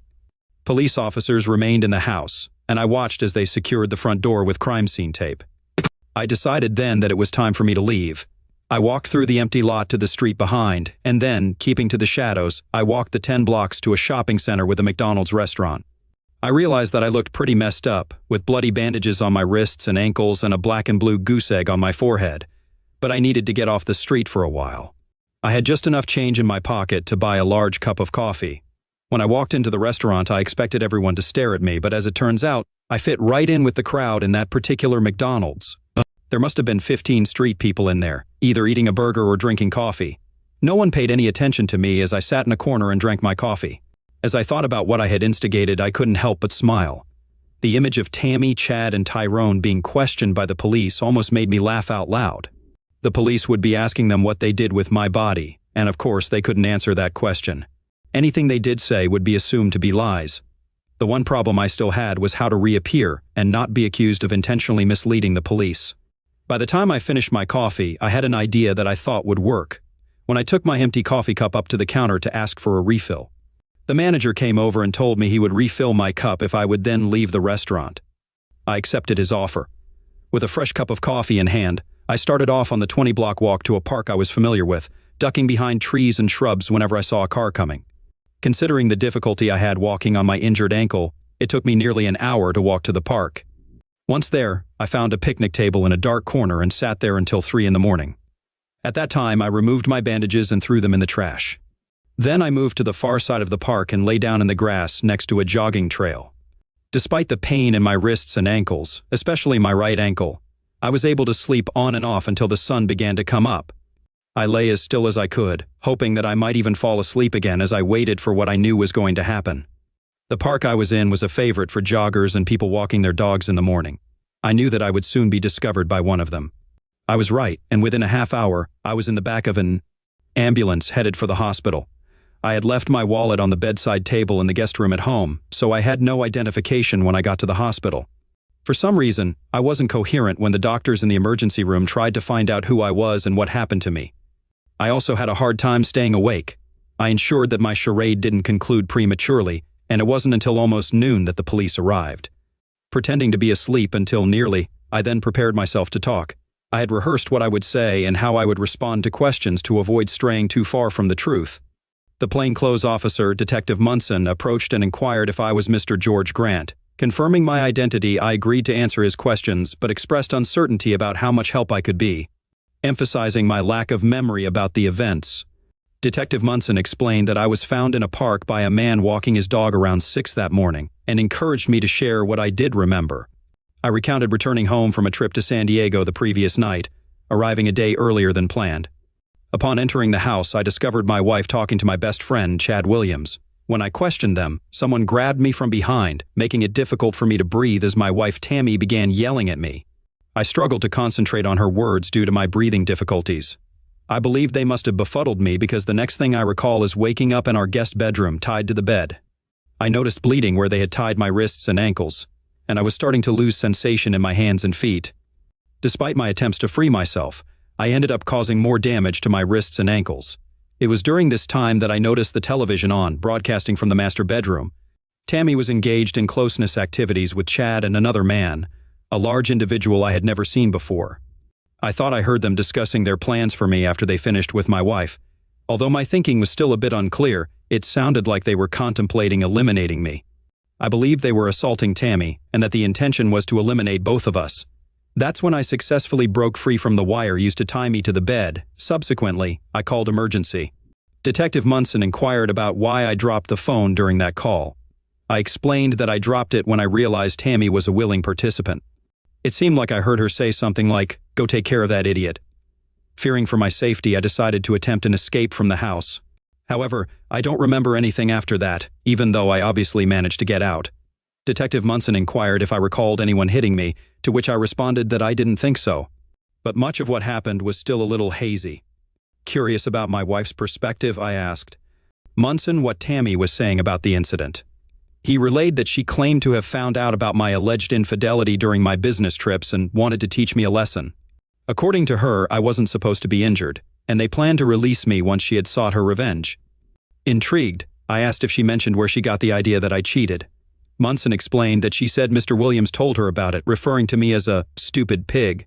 I expressed frustration that the only evidence she had of my alleged affair came from one person, the very person with whom she chose to seek revenge. I questioned Tammy's judgment, stating that I believe she was smarter than to fall for such manipulation. Munson continued, and I confirmed that I had never cheated on my wife. I asserted that she could have easily asked me about it, and I could have proven that I hadn't cheated. Detective Munson asked me a few questions to clarify some points, but he didn't challenge anything I had said. I was released from the hospital the following day. Upon returning home, there was a message on our answering machine from Tammy. She pleaded with me to come down to the police station and tell them it was all a misunderstanding. She needed me to post her bail so she could get out. I deleted the message and grabbed a beer from the refrigerator. The phone rang again, and it was Susan Crawford, Tammy's best friend. Susan, a divorcee, had been caught cheating by her husband, who promptly kicked her out. I never liked Susan and didn't appreciate her influence on Tammy. Somehow, I knew she played a role in Tammy's actions. Susan urgently insisted on talking to me, so out of curiosity, I invited her over. She arrived an hour later and informed me that she had spoken to Tammy. According to Susan, Tammy was at her parents' house and accused me of cheating on her during my business trips. I vehemently denied the accusation, emphasizing that I had never cheated on her. Susan mentioned that Tammy didn't provide many details, only stating that there was a misunderstanding and I had called the police, resulting in her arrest. In response, I recounted the same details to Susan that I had shared with Detective Munson, as most of it was the truth. Susan pretended to be shocked, but she didn't turn against Tammy. She expressed disbelief, stating that such behavior was unlike Tammy and suggested that she might be going through some kind of breakdown. Curious about my intentions, Susan asked if I planned to talk to Tammy and give her a chance to explain her side of things. I responded that I might consider it, but I questioned why Tammy hadn't given me the same consideration. If she thought I was behaving improperly, why didn't she discuss it with me before taking such drastic actions? I inquired if Tammy had spoken to Susan about the situation, to which Susan replied in the negative, affirming that if Tammy had, she would have advised her to talk to me about it. I didn't believe that for a minute. I was pretty sure Susan didn't think highly of me, so I doubted she would have objected to Tammy's revenge plan. Susan mentioned that she didn't know what got into Tammy and advised me not to do anything until I had all the facts. I assured her that I wouldn't take any hasty actions, Susan kissed me on the mouth and asked if there was anything she could do to help me. Despite being certain of her intentions, I feigned ignorance and told Susan that she had already been a great help. I explained that I just needed some time alone. After Susan left, I promptly contacted a lawyer and scheduled an appointment for that afternoon at 2 with Brian L. Townsend III. During the meeting, I briefly outlined Tammy's actions and expressed my desire for him to initiate divorce proceedings against her without delay. I conveyed my preference for serving her with the divorce papers the very next day. Mr. Townsend, expressing concern, asked if I was sure I wanted to proceed so quickly, before having all the facts. He suggested taking more time to think about it, citing his experience in handling divorces and the potential for saving marriages if couples spent more time considering their decisions. I acknowledged Mr. Townsend's suggestion, agreeing that perhaps I should give the situation more time.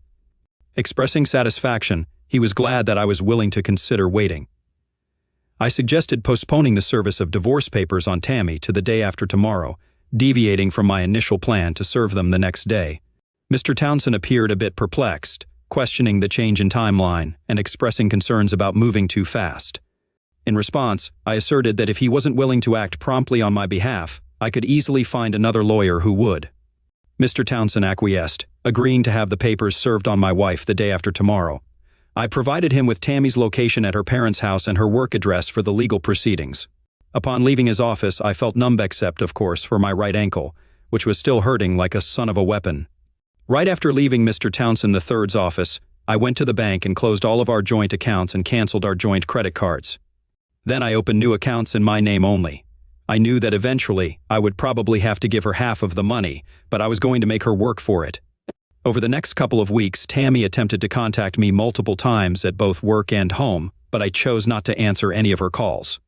Eventually, my lawyer informed me that Tammy intended to contest the divorce unless I agreed to a meeting where she could present her side of the story.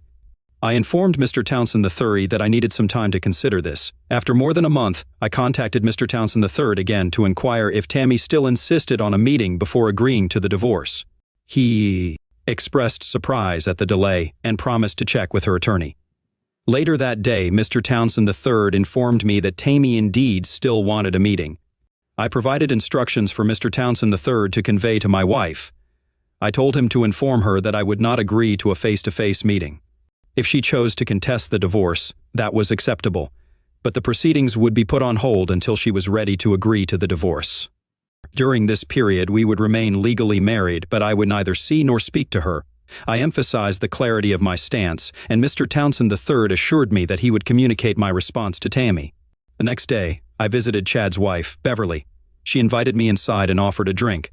As we sat on the sofa, she began apologizing for Chad's actions, but I interrupted her, stating that she wasn't responsible for what Chad did, just as I wasn't responsible for what Tammy did. I emphasized that they were accountable for their own actions. Beverly acknowledged my point, but expressed feeling bad about what had happened to me. She then suggested that we might find comfort in each other. I responded playfully, mentioning that I had always found her attractive and that had I met her when I was single, I might have asked her out. Before I could finish, Beverly leaned in and kissed me, expressing her interest in the idea. She led me to the bedroom, where we engaged in slow and deliberate lovemaking. Afterward, Beverly whispered into my ear that she would be open to getting together again for comfort and admitted that she loved what was happening between us. In the following week, I received a call from the district attorney's office. Andrew Hartley, the assistant DA handling the cases against my wife, Chad Williams, and Tyrone Mathers, inquired about my wife's attorney's statement that I might not press charges. I clarified that it was not correct and that I hadn't discussed the matter with anyone. I really don't know what I should do, I said. I know that my wife was involved in what happened to me, but I don't know if she had planned to have me befuddled and maltreated or to have me tied up. I think she did, but I can't prove that. I also don't know who tied me to the bed so tightly that I was losing circulation to my hands and feet. I'm not asking that any charges be dropped, I added. I'll leave it up to you to decide what to do with these people. In the end, everyone got what they deserved. Tyrone was convicted of assault and kidnapping, along with felony medication possession, and another felony for the weapons found in the trunk of his car. Chad pleaded guilty to assault, and Tammy pleaded guilty to conspiracy to commit unlawful restraint. Think they made that one up just for her. Chad got 1 year at a minimum security prison, and Tyrone got hard time at a maximum security prison. Tammy got off the easiest. She was put on probation. In spite of the light sentence Tammy got, it was still considered to be a felony conviction. She no longer had any say in the matter of our divorce. I got rid of her but kept the house and all of our savings. A month after our divorce, Susan approached me and suggested that I talk to Tammy. According to Susan, Tammy wanted to explain her actions and offer an apology. Although I acted reluctant to meet with Tammy, I was secretly curious to hear what she had to say. Susan convinced me to meet Tammy at a cocktail lounge about a mile from my house. As Tammy slid into the booth across from me, she expressed gratitude for my willingness to see her. She began apologizing for what she had done, explaining that she had just found out about my alleged affairs during my trips. I promptly refuted her claim, stating that I had never cheated on her. Tammy appeared surprised and insisted that at the time she believed Chad's assertion that I was cheating. She explained that she was hurt and angry, causing her to lose perspective. I questioned her logic, pointing out that she already suspected me of infidelity when I asked her what was bothering her before my last trip. Yet, she didn't share her concerns. Tammy admitted that she should have communicated sooner but needed time to process. Mockingly, I highlighted the absurdity of her beliefs and actions, pointing out that she had only Chad's word and didn't bother asking me directly. I questioned why she didn't approach me before planning her revenge and expressed skepticism about Chad's involvement. I sarcastically remarked on the quality of Chad's friends, including Tyrone.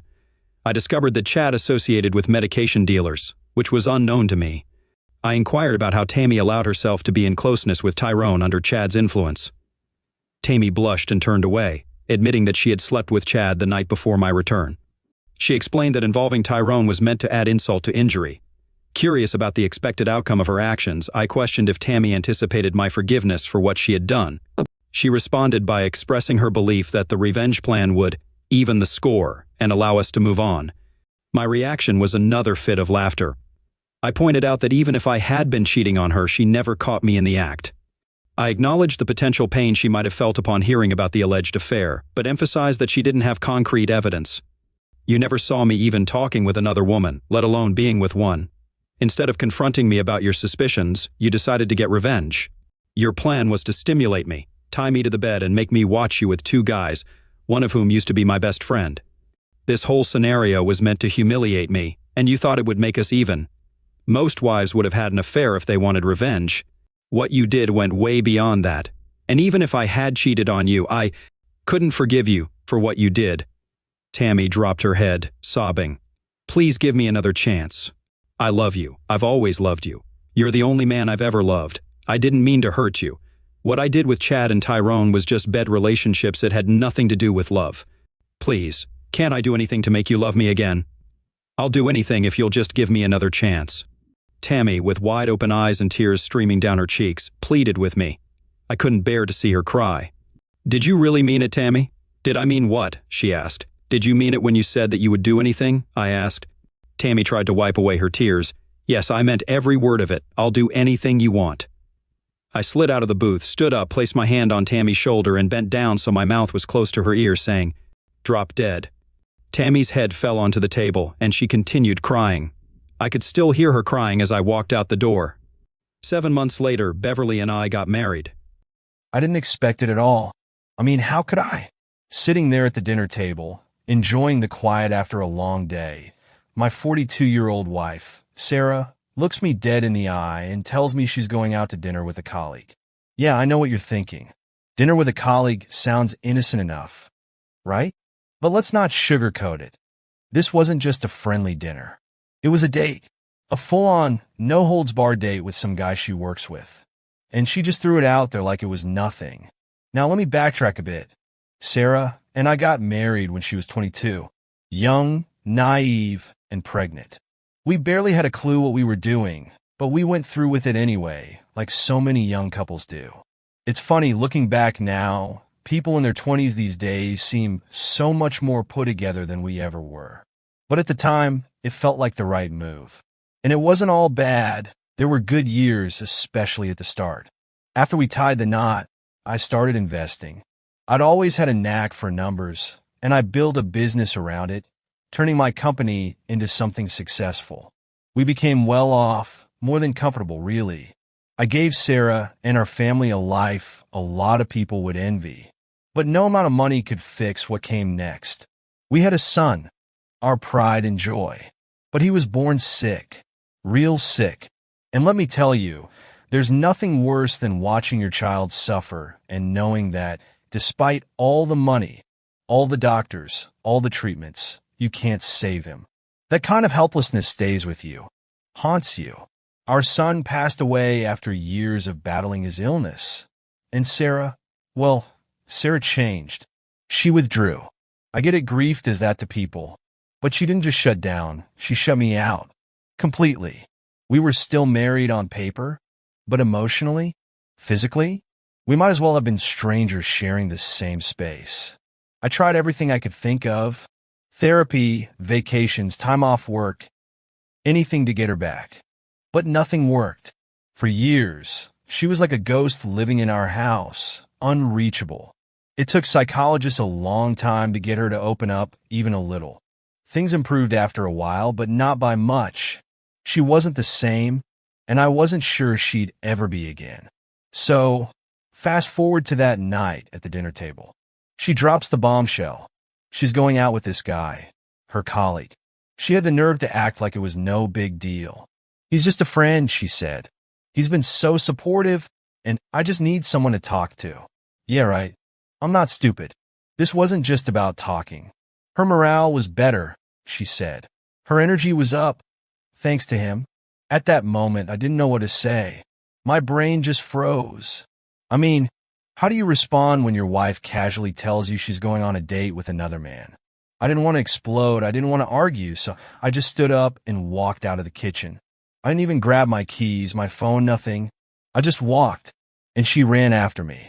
I'll never forget the sound of her voice, full of desperation, like she knew she had pushed things too far. Wait, she called, her footsteps quick behind me. It's not like that. Please, just listen. But I didn't want to listen. I mean, what was she going to say that could possibly justify this? That it wasn't a betrayal? That this was somehow normal? She begged me to believe her. She said it wasn't cheating. She told me that he was just a colleague and that I was making this out to be worse than it really was. But then she threw in the kicker. He's helped me feel alive again, she said. You don't understand how much I've needed this. Needed what, exactly? A dinner? A man who's not me? I was too angry to respond. But one thing was crystal clear. If I told her not to go, she'd still go. I know her. Sarah's the type of woman who always gets what she wants, no matter the cost. The problem is she never seems to think about how high the price might be. I needed to figure out what to do next. I wasn't going to just let this slide. No way. I put up with a lot from her over the years, but this was crossing a line I couldn't ignore. I needed proof. Cold, hard proof of what she was up to. So I called a buddy of mine who knows people. The kind of people who can dig into someone's life and find out everything there is to know. I told him the situation, and he hooked me up with a private investigator. I wanted it all. Who this guy was, how he lived, what his intentions were. I wanted to know where they went, what they talked about, what they did. And yeah, I wanted pictures. I wanted to see them together, up close and personal. Because here's the thing, deep down, I knew this was more than just dinner. I could feel it in my gut. Something was off, and I wasn't about to sit back and watch my life fall apart without knowing exactly what was happening behind my back. So, that's where I left things. The PI was on the job, and I was waiting to find out who this guy was, what my wife was really up to, and how the hell I was supposed to deal with it. And yeah, I know what you're thinking. Why didn't I just confront her head on? Right then and there. Well, I've learned over the years that sometimes you've got to be patient. Let the truth come to you. And when it does, you hit back hard. But for now, I waited. And that, my friends, is where it all started. The detective didn't waste any time. A few days after I gave him the green light, he came back with the first bit of intel on this guy, Bob. Yeah, his name was Bob. It's always some guy with a boring, regular name, isn't it?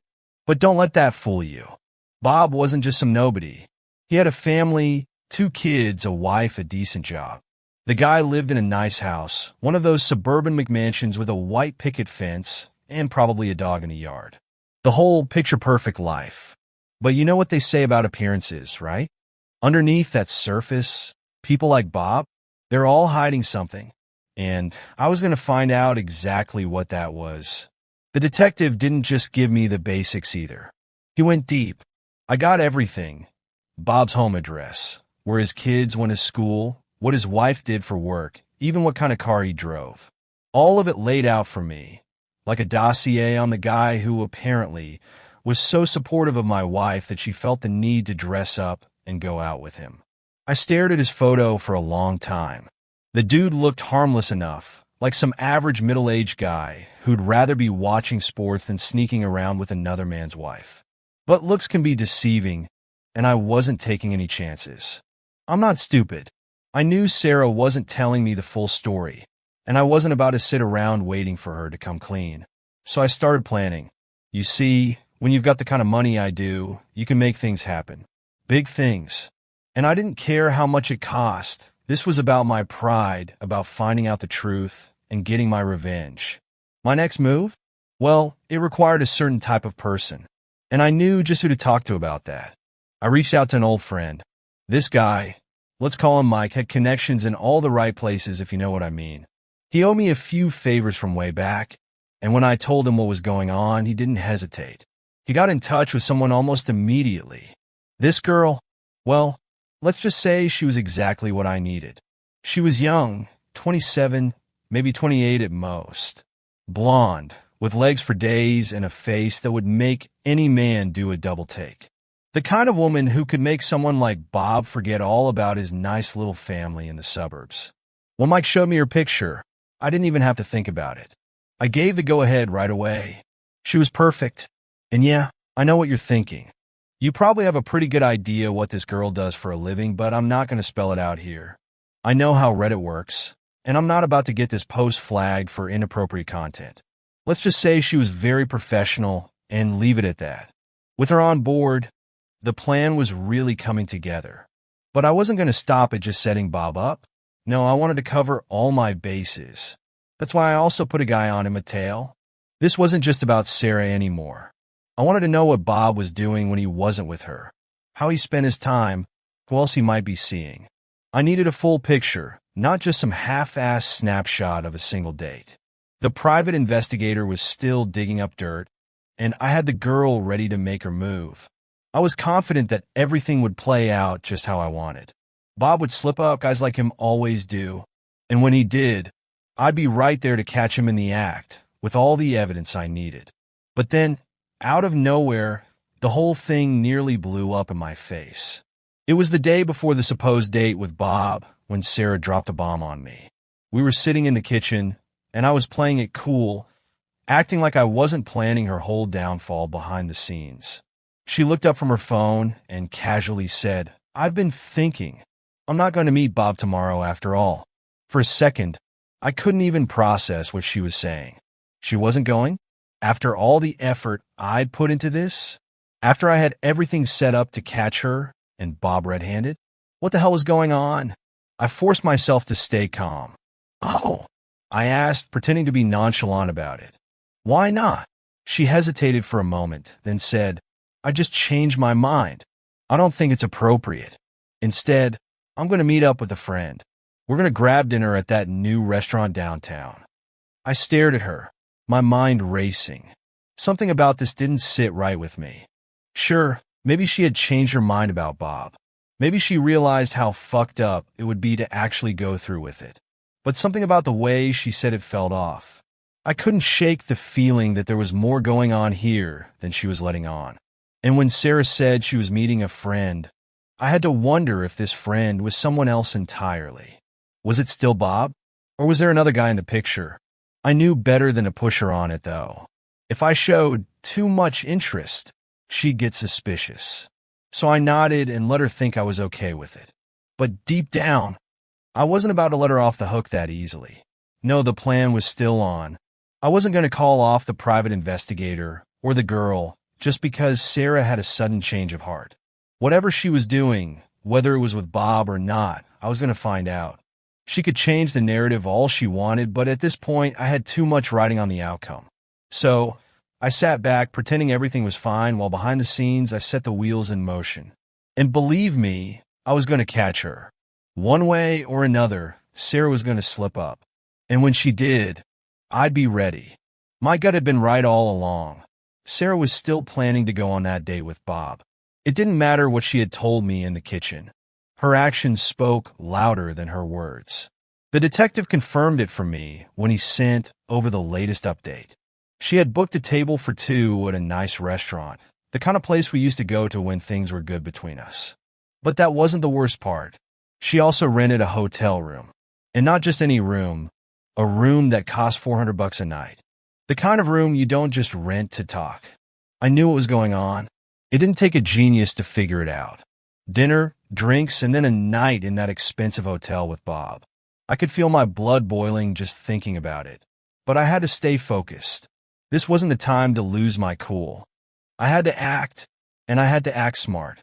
First things first, I assigned one of the two detectives to watch Bob's house. I needed to know if Bob's wife was going to be home while my wife was out screwing around with him. It was part of the plan, and everything had to be timed perfectly. The goal wasn't just to catch Sarah and Bob in the act. I needed to blow up his life too. So, we waited. That's the worst part of this kind of thing.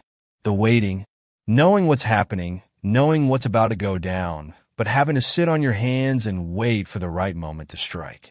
Then the first piece of evidence came in. A photo. It showed Sarah sitting at the table with Bob, looking all cozy, like she didn't have a husband waiting for her at home. But that wasn't what set me off. No, what really made my blood boil was the second photo that followed. It showed them kissing, right there in the middle of the restaurant, like they didn't have a care in the world. Like everything they were doing was perfectly normal. I wanted to lose it. I wanted to punch a hole in the wall, smash something, anything, but I had to keep my head straight. This was just the beginning. I knew they wouldn't stop at the restaurant. The hotel room was waiting, and I had no doubt they were headed there next. But before they could get there, I had another move to make. I called the detective who was stationed outside Bob's house. "Is she home?" I asked, referring to Bob's wife. "Yeah, she's home," he confirmed. Perfect. That was all I needed. I sent the detective the photo of Bob and Sarah kissing, along with some very specific instructions. I'll never forget the rush of satisfaction I felt when I imagined how this was going to play out. The detective knocked on the door, and when Bob's wife answered, she was probably expecting something routine. But what she got was anything but. The detective didn't mince words. He asked her if she knew where her husband was. Of course, she didn't. Bob had told her he'd be working late, just like he probably always did when he snuck around behind her back. So when the detective asked her again, she got nervous. I could almost picture her panic, thinking something terrible had happened to him. But the detective reassured her. "No, he's fine," he said, "but I think you should take a look at this." He handed her the photo, the one of Bob kissing Sarah, and I can only imagine the look on her face. Her world probably started crumbling right there on the doorstep. She stammered something about how Bob was supposed to be at work, that he'd said he'd be home late. But the detective cut her off, calmly letting her know that her husband wasn't working late. He was on a date. I knew exactly what would happen next. As soon as the detective walked away, Bob's wife would be dialing his number, screaming into the phone, demanding answers. And when he saw her name pop up, I bet Bob's heart would skip a beat. He'd make up some excuse, try to calm her down, but she wouldn't be having any of it. No, she'd be in full panic mode. And just like I expected, Bob would rush home, desperate to salvage whatever he could of his mess of a life. While that shitstorm was brewing on Bob's end, I was sitting at home, waiting for Sarah to come back. I had her picture in my hand, the one of her kissing Bob, and I'll tell you what, that was the last time I'd ever feel anything for her again. That image was burned into my brain, and whatever love or respect I still had for her was long gone. But that wasn't the end of it. Not by a long shot.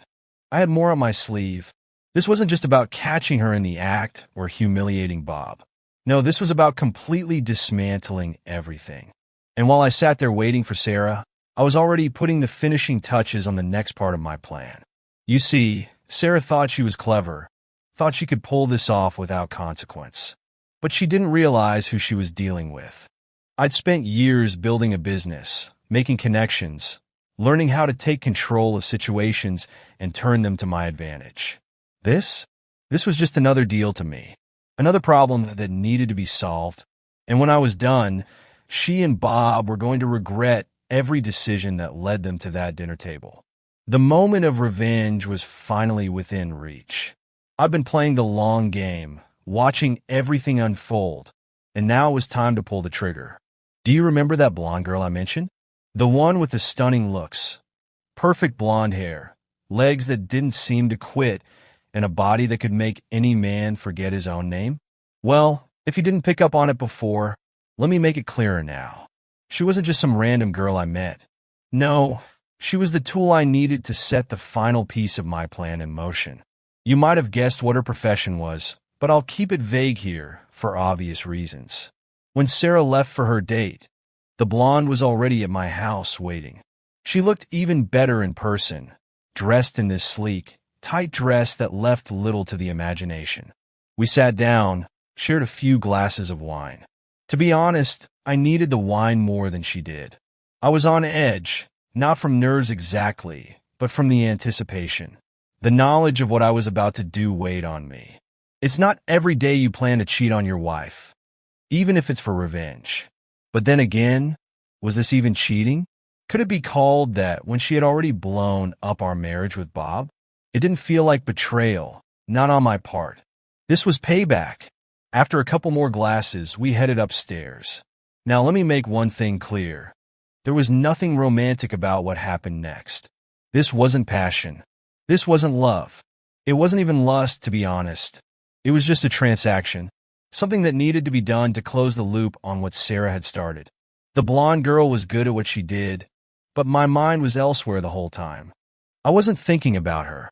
I wasn't even really thinking about Sarah at that moment. It was like going through the motions. We started having sex, but it felt more like checking off a box than anything else. There was no emotion, no satisfaction. I wasn't there for the pleasure. This was business. I remember lying there, going through the process, and all I could think about was how Sarah would react when she walked through that door.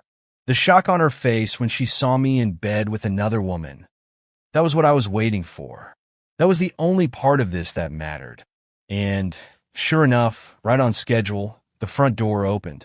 I heard it creak, followed by her footsteps echoing through the hallway. We didn't stop. I didn't pause, didn't hesitate. I wanted her to walk in on it. I wanted her to see it all. When Sarah finally stepped into the room and saw us, her scream was immediate. She screamed like she had just walked into the middle of a crime scene, and maybe she had. She froze in the doorway, her eyes wide, her face pale, completely stunned by what she was witnessing. It was like everything in her world was crumbling around her in real time, and she couldn't process it. The blonde didn't linger. She got dressed so quickly, you'd think she had been preparing for this exact scenario her whole life. She didn't say a word, didn't even look back as she slipped out of the room and out the front door, leaving Sarah and me alone to deal with the fallout. And then Sarah exploded. I'd seen her angry before, but this was something different. It was like she had lost control of herself completely. She screamed at me, accusing me of betraying her, of being the reason our marriage was falling apart. I couldn't help but laugh, though it was a bitter, humorless laugh. Here she was, yelling at me as if she hadn't just been out with Bob, booking hotel rooms, and playing the perfect little mistress. I let her scream for a bit, just watching her unravel.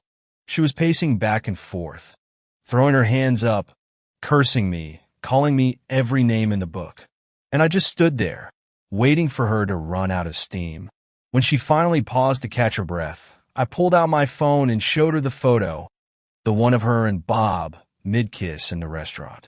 The one she thought no one would ever see. I know about the hotel, I said calmly, holding the phone up to her face so she could see the proof. The one you rented for tonight. The one you thought you'd be spending the night in with Bob. Her expression changed instantly. Gone was the anger, the righteous indignation. It was replaced by shock, maybe even a little fear. She stammered something, tried to explain herself, but I wasn't interested in her excuses. "You're staying there tonight," I said, my voice cold. "That room isn't going to waste." For a second, she didn't say anything. I could see the gears turning in her head, trying to figure out how to salvage this, how to turn it around and make herself the victim. But she couldn't. Not this time. She was caught, and she knew it. She tried to fight back, to throw more blame my way. How could you do this? She screamed, her voice trembling. After everything we've been through, you're the one who's cheating now? How can you live with yourself? I just shook my head. You think I'm the one who's to blame here? I asked, incredulous. You went out with another man. You rented a hotel room with plans to sleep with him. Don't stand there and act like you're innocent in all this. She kept trying to argue, to make it seem like what I had done was worse than what she had been doing for God knows how long. But I wasn't playing her game anymore. I stood my ground, kept my voice level, and told her how it was. I told her that this was her fault, that everything that had happened, from her emotional distance to her affair with Bob, had led us to this exact moment. Eventually, she gave up. She grabbed her purse, fumbled for her phone, and called a taxi. I didn't stop her. I just watched her pack up her things, knowing she was going to that hotel room she had rented for Bob. Only now, she'd be spending the night there alone. When the door finally slammed shut behind her, I felt nothing. No satisfaction, no relief. Just a cold, empty space where our life together used to be. Sure, the revenge was satisfying in a way, but it didn't fill the void she had left in our marriage. It didn't fix anything. All it did was bring everything to its inevitable end. But this wasn't the end of the story. Not yet. The next part of my plan? That was already in motion. And when it was done, Sarah wouldn't just be humiliated. She'd be destroyed. Filing for divorce was the final nail in the coffin. After everything that had happened, the lies, the cheating, the betrayal, it was the only logical step. I wasn't interested in trying to salvage anything anymore. I wasn't interested in her excuses, her tears, or her attempts to rewrite history. As far as I was concerned, our marriage had ended the moment she stepped out with Bob. The rest was just formalities. I didn't waste any time. I hired the best lawyers money could buy. No half measures, no cutting corners. These guys were sharks, the kind of attorneys who didn't just win cases. They annihilated the opposition. I knew I was in good hands. We sat down, went over everything, and I laid out exactly what I wanted. I wanted her out of my life for good, and I wanted to make sure she walked away with as little as possible. This wasn't about being fair. This was about making sure she paid the price for everything she had done. And trust me, I had the resources to make sure that happened. The first thing I did was block her on my phone. I didn't want to hear from her, didn't want to read her texts, didn't want to listen to her voicemails. Every possible method of communication blocked. If she needed to reach me, she'd have to do it through the lawyers. There was nothing left to say anyway. The moment she left for that hotel, any last shred of care or concern I had for her vanished. We were done. The divorce process, as expected, took time. A lot of time. These things never go quickly, especially when there's money involved. And we had a lot of it to fight over. The house, the assets, the business, it was all on the table. Sarah tried to play hardball at first. She thought she was entitled to half of everything. Thought she could walk away from our marriage with a clean slate and a fat bank account. But she underestimated me. She underestimated what I was willing to do to make sure she got what she deserved, and only what she deserved. We had court dates, meetings with lawyers, depositions, the whole ugly process. And you know what? Not once did we talk.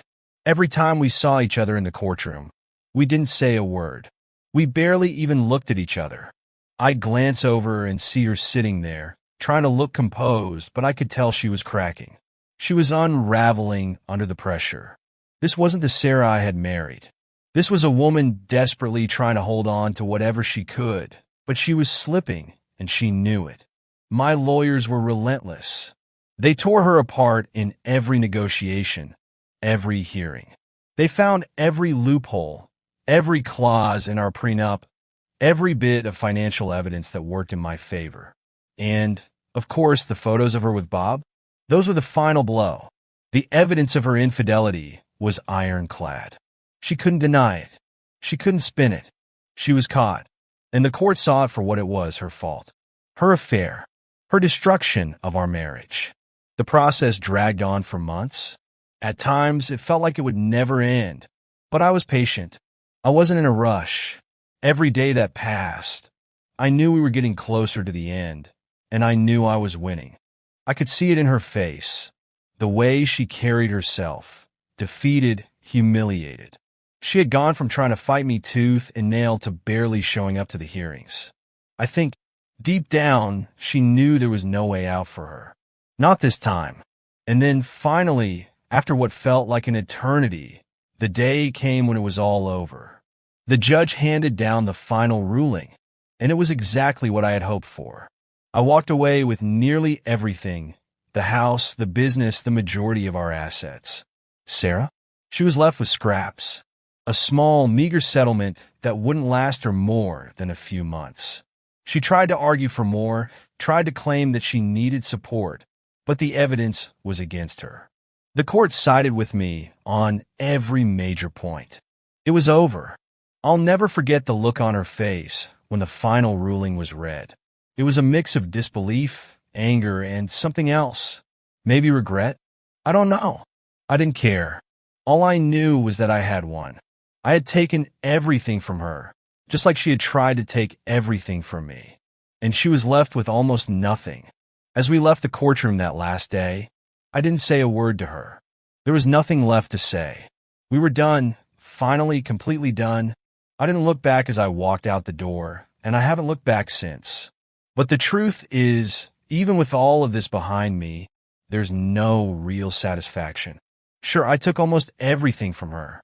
Sure, she's out of my life. But there's no victory in this. No feeling of triumph. What's left is just the empty aftermath of a marriage that should have ended long before it did. I won the battle, but the war? The war was hell, and nobody really comes out of that unscathed. It's strange, to be on the other side of all that chaos. To look back at everything, the lies, the betrayal, the divorce, and realize it's finally over. For a long time, it felt like I'd never get to this point, like the mess Sarah had created would follow me forever. But here I am, standing, living, moving forward. The first few months after the divorce were rough. Not gonna lie, I thought that once everything was settled, I'd feel some kind of relief. I thought maybe winning, taking everything from her, would make me feel whole again. But the truth is, nothing really prepares you for the aftermath. You can't just switch off the years of history, the emotional scars, and the weight of it all. There's no magic moment where everything goes back to normal. You have to rebuild. And rebuilding? That takes time. I had to relearn who I was outside of my marriage, outside of the anger and revenge. For so long, everything had been about her, about catching her, exposing her, and getting back at her. Once that was over, I had to figure out what was left of me. I threw myself into my work, expanded my business even further. I poured all my focus into it, and it paid off. The company is thriving, better than ever, and financially, I'm in a great place.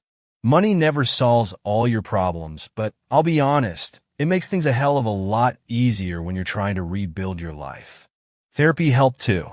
I didn't want to admit it at first, didn't want to sit in front of some stranger and spill my guts. But it worked. I learned how to let go of some of the anger, some of the bitterness. You carry that stuff around for too long, it'll eat you alive. It was a slow process, though. It wasn't like some overnight transformation. It was more like chipping away at a wall, bit by bit, until eventually you can see what's on the other side. I started taking better care of myself, too, physically and mentally.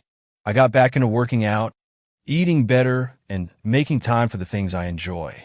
I found hobbies I'd forgotten about, things that had nothing to do with Sarah or our marriage. It helped me create a life that felt like mine again, not just something left in the wreckage of what we had. But relationships? That's a different story. I'm not looking for anything. I've learned that some things in life just aren't for me, and relationships might be one of those things. I don't trust the idea of love anymore, not in the way I used to. After everything I've been through, It's hard to imagine letting anyone get that close again, giving someone that kind of power over me. I know people say you should never let one bad experience define you. But this wasn't just one bad experience. This was my whole world, and it collapsed. And honestly, I'm okay with it. I'm okay with being on my own. Some people think you need someone else to complete you, to make life meaningful, but I've learned that's bullshit. You can be whole on your own. You can find peace, happiness, and satisfaction without needing someone else by your side. I don't need a relationship to feel like my life has purpose. These days, my focus is on me, my work, my health, my future. I travel when I wanna, I spend time with friends, I live my life without any drama or bullshit weighing me down. It's simple, it's quiet, and it's exactly what I need. Will I ever change my mind? Maybe. Who knows what the future holds? But for now, I'm done with love, with relationships, with putting my heart on the line for someone else. I've learned that sometimes the only person you can really count on is yourself. And that's enough for me. So yeah, I'm doing well. Better than I have in years. And if that means staying single, staying focused on myself, then so be it. I've earned this peace, and I'm not about to give it up for anyone. Not anymore. Welcome to Lost Relation Chronicles. My name is Frank Davis.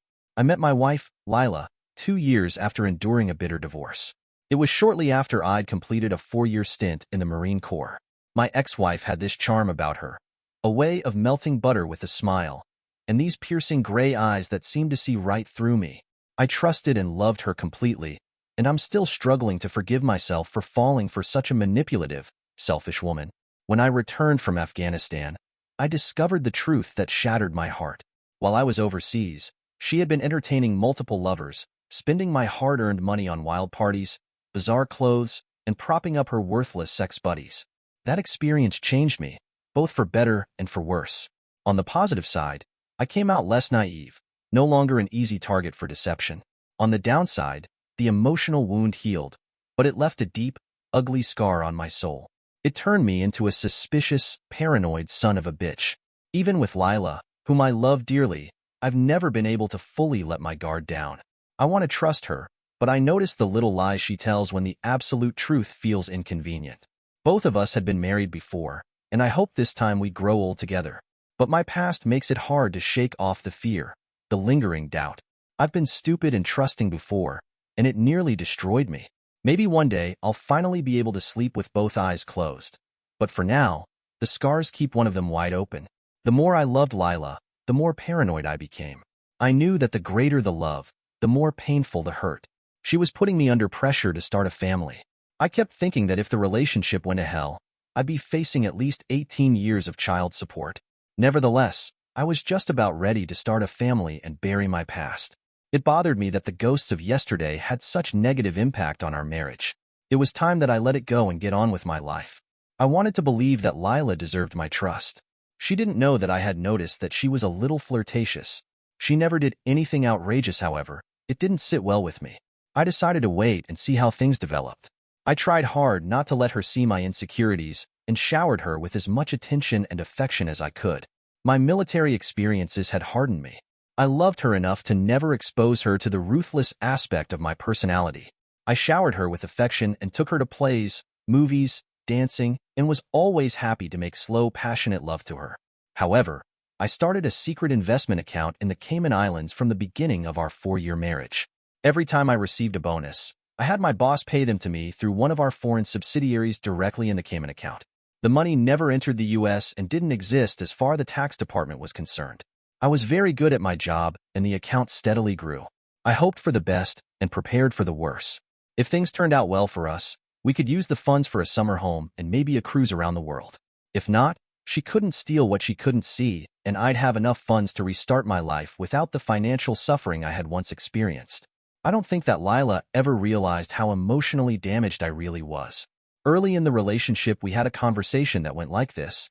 "Lila, I've had a very hard day," I said, flopping into my favorite chair. "What happened, sweetheart?" I had a depressing conversation with a friend of mine today at lunch. I stopped talking and stared out the window. "Well, don't leave me hanging." "What was it about?" "He just found out that his wife was cheating on him, and he was asking me what would I do if I was in that situation. Part of him wants to forgive her and reconcile. Part of him wants an immediate divorce. What did you tell him? I said that far as I was concerned, once she had intimate contact with another man, their marriage was over. She broke the contract and destroyed the trust and respect between them. Some men could stay with her. I could not. I looked into her eyes as I spoke. I wanted her to know exactly how I felt about betrayal. Why did she do it? Maybe there's still hope for them. Does she love him? Does he love her? She said as her eyes narrowed, while something changed in her expression that disturbed my subconscious mind. Maybe she had a good reason. Everyone makes mistakes. If he loves her enough, he could forgive her. Who cares why she did it? I'm sure he loves her. That's why he's in so much pain. She says she loves him, but her actions don't look like it. The man is destroyed. You should have seen him. He's a wreck. I couldn't help feeling anger at his wife and sympathy for him. I've been where he is. His life has been forever changed. Even if he could forgive, he'd never forget. I advised him to make an immediate exit strategy. In the military, it's called a strategic withdrawal. Loyalty is very important to me. I forced myself to stop there. I didn't want to warn her of the retribution I was capable of. Wow, you don't have to remind me to never cheat on you. I can see that the subject really upsets you. I'm glad you shared that with me. Never forget that my heart belongs to you alone, Frank. There could never be another man for me. I love you, handsome man, she said, sitting on my lap, giving me a sexy smile and a kiss. We had that talk 4 years ago. I wish I could say that I was completely satisfied with her response. I was glad that I had the chance to tell her how I felt about cheating women. My first wife's betrayal had caught me completely by surprise. One day, I was happily married, and the next, my bank accounts were cleaned out. I was barred from entering my own house, and I was sitting in a bar trying to figure out what the hell happened. After that experience, I lived by the code of trust but verify. My wife and I were at a neighbor's birthday party last weekend when I saw my wife sending long, loving looks into the eyes of a man across the room. I guessed his age to be about 25. I'm 31 and Lila is 28. I knew that look, as I had seen that look in her eyes many times. It occurred to me that I had not seen her look at me like that for some time. It's amazing how much information can be gleaned from a casual observation. My heart sank as I realized that they had been, or were currently, lovers. My friends and family also had noted how much attention she had been paying to this stranger. I was both angry and humiliated by the experience. There was no doubt in my mind that my happy marriage was in trouble. My world collapsed. The love that I thought was exclusively mine apparently wasn't. When we returned home, I was unusually quiet. I was dreading the conversation we were about to have. If she was having an affair, the marriage was over. Even if she wasn't, I wasn't sure if I could live with a woman who was carrying passionate feelings toward another man, even if she did love me. Honey, what's on your mind? You didn't speak to me at all since we left the party. Did I do something to offend or hurt you? Come on, Frank. I know you. I don't think I've ever seen you this upset. Who was the guy that you spent a half the night taking to? Her body tensed for a moment. Is that what's bothering you? He's just a guy I used to work with before I met you. We were just catching up. A lot of the discussion was about you and how happy I am to be loved by a man like you. I only have eyes for you, you big jerk. I think he was jealous of you. She looked satisfied with her explanation and expected me to give her a hug and kiss and apologize for my attitude. That didn't happen. You're lying. What? Why did you say that? She looked worried. I've known you a long time. I could see the love shining in your eyes. It's a look that you can't disguise. You're a good liar, but not that good. It hurt me to see you look at another man like that. I'm going to give you one more chance to tell me the truth before the shit hits the fan. You've got the floor. She looked defeated. There was no way she could bullshit her way out of the situation. Frank, we used to be lovers a long time ago. He dumped me when he fell in love with a younger woman. I never thought about him again until I saw him tonight. I'm sorry I lied to you. I know how you are. My love for you is stronger than any lingering feelings I may still have for him. You have to believe that, Frank. You have to. Your love for me may be stronger, but you've loved him a lot longer. I'm not a man who could tolerate sharing his woman physically or emotionally. He looked at you like a lion stalking his prey. He sensed the weakness in you. Your body language told him that there was a chance to make the kill. I love you, Lila, but I'm not sure this marriage is going to last. Please, Frank. I haven't done anything wrong. You're my whole world. We're meant to be together. Forget about this evening. I'll never see or speak to him again, I promise. Tears were falling from her eyes. She looked pitiful. I wanted to console her, but my gut instinct wouldn't let me. We'll see, Lila. We'll see. For the next couple of months, we pretended that the incident never happened. Our love-making was strained. Something in me had changed.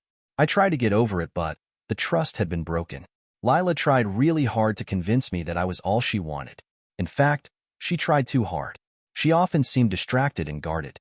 It was as if she didn't want me to know what she was thinking. I noticed a hint of disrespect in her tone when she spoke to me. I knew I was losing her, but I had no idea what was happening.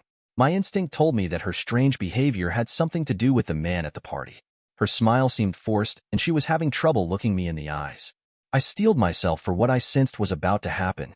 I waited as long as I could before I sat her down and demanded the truth as to what was on her mind. Okay, Lila, what is going on? You haven't been yourself for a while now. There's something going on with you, and I want to know what it is. For the past 2 months, you've been going through the motions of being my wife. You seem distracted since we got back from that damned party. Our marriage has been sliding downhill. We've had sex, but I didn't feel like we were making love like we used to. Everything is fine, honey. I've just been a little under the weather. Hormones, I guess, she said, trying to sound consoling. I wasn't buying it. I decided to stop by her job and ask a few questions. I was friendly with a couple of guys she worked with. I went to her job to take her to lunch and ask a few questions. When I arrived, I was informed that she had already gone to lunch and had left around 11.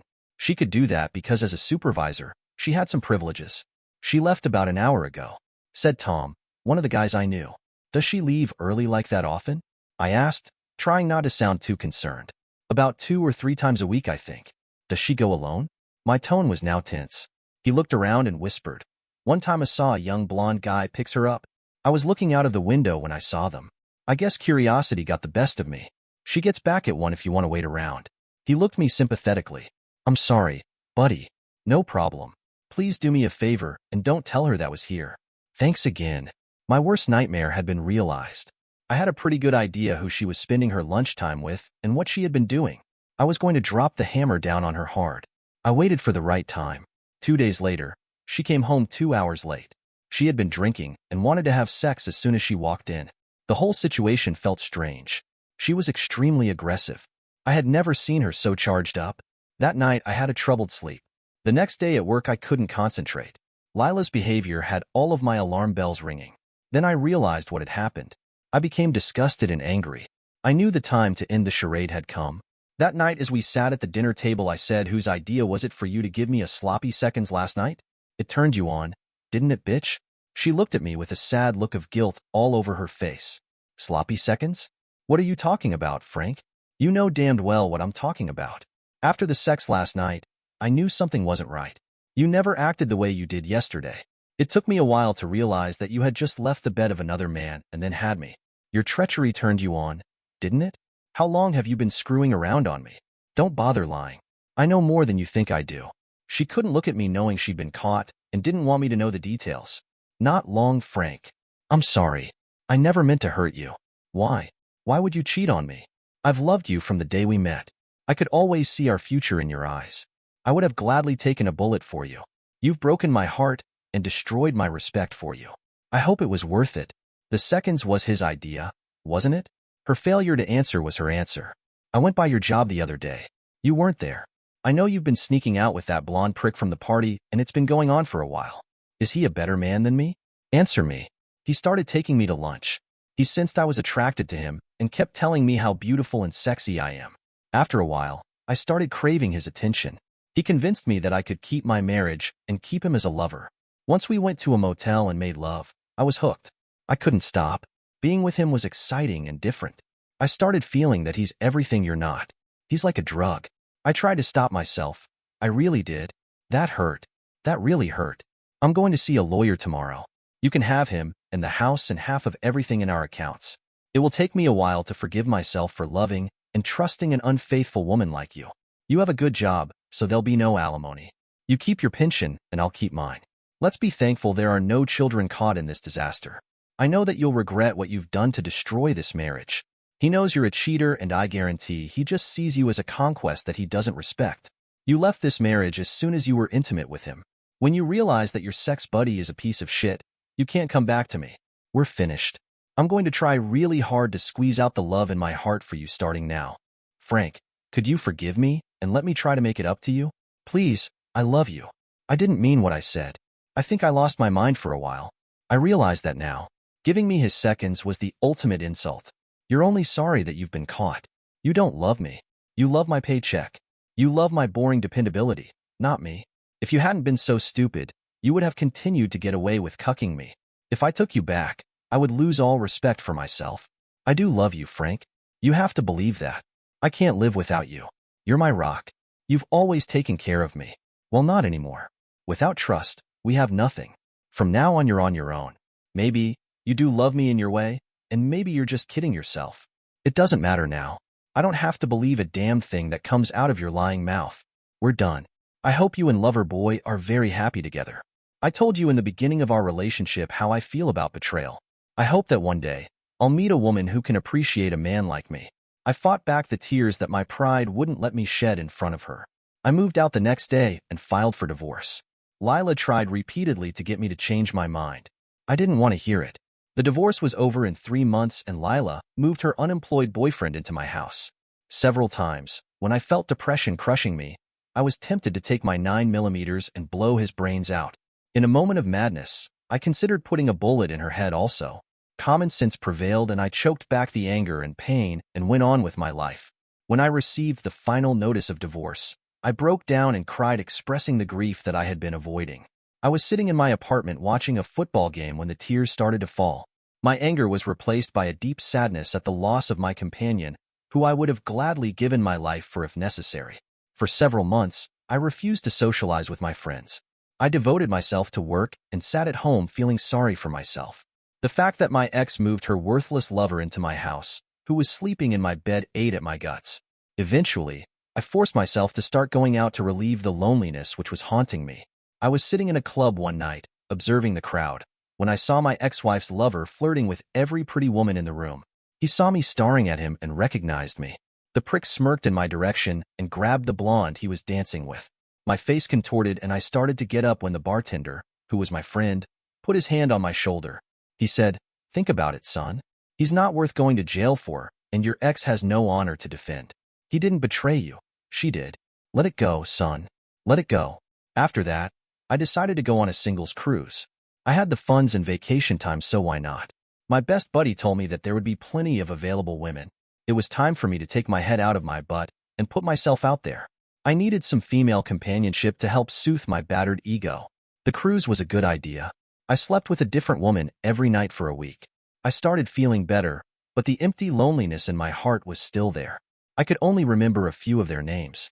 I felt like a human sex toy. When I was about to give up and accept my fate, I met a lady named Nancy Jean. I was headed to breakfast when I saw her sitting alone. When my eyes locked onto her beautiful face, she smiled at me like we were old friends. I quickly filled my plate from the buffet and rushed to her table before some scoundrel stole my girl. I know that sounds crazy, but that's the way I felt at the time. I don't know if it was love at first sight, but it was definitely lust. After sitting down and gazing into her hazel eyes, I completely forgot every woman I had previously met that week. She radiated a magnetic energy from her stacked 5'4" body that drew me in like a moth to a flame. I needed to know all about her, and I wanted her to know me. "Hi, I'm Frank. I hope you don't mind me joining you. I think your smile just lights up this room. I'm Nancy Jean," she said, extending her hand. "Have we met before?" she asked, still smiling. "Strange. There's something familiar about you. I'm sure we haven't. I definitely remember meeting a lady as pretty as you are. Are you having fun on the cruise, Frank?" "I am now. How about you?" "Frankly, Frank, I've been hit on by every horny creep on this boat. I hope you're not one of them." "Well, I'm a pretty sexual guy, but I'm definitely not a creep. I can't really blame these guys for wanting to sleep with you. I am definitely strongly attracted to you, but more than that, I want to know what you're thinking and how you feel. It would be great if we could become lovers and friends. I think you put every woman on this boat in your shadow." "Wow, if that's a line, it's a damn good one. Are you for real?" "Definitely. I've been running around the ship for a week looking for you. I've been divorced for more than a year now. There has been no connection with the women I've met on this trip until I felt the magic between us. I hope I'm not coming on too strong, but that's how I feel." "What do you mean looking for me?" "I mean you're special. I felt it as soon as I saw you. If you don't mind me asking, what happened to your marriage?" "I take loyalty and honesty seriously. My ex didn't feel the same way. I don't think I ever really trusted her even though I loved her. She cheated on me with an old boyfriend and tried to keep both of us. She should have known that would never work with me. How about you? What brought you on this cruise? I'm divorced also. I was married for 5 years to a man very much like your ex-wife. The only good thing to come out of it is my daughter, Sheila. She's 2 and cute as a button. My mother is taking care of her. When I get back, I'm looking to relocate to another state. I was hoping that getting away for a while would clear my head while I make a plan for our future. Maybe I can help. What kind of work do you do? I'm a CPA.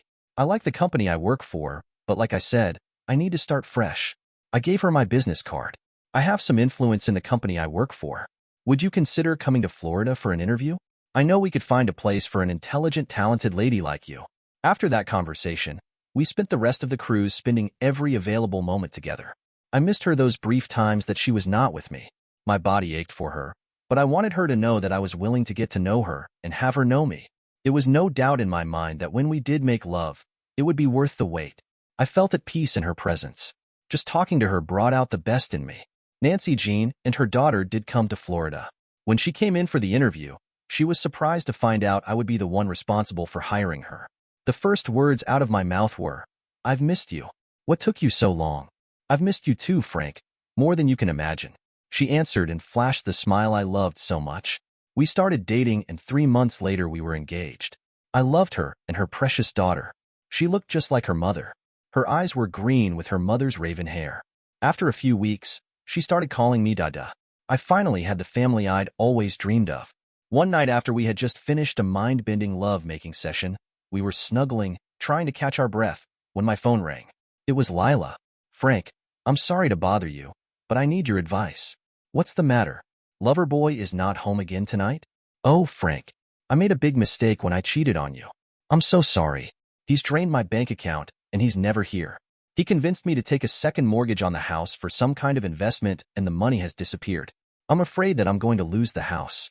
Lately, he's gotten abusive, and I'm afraid he's going to hurt me. What am I going to do?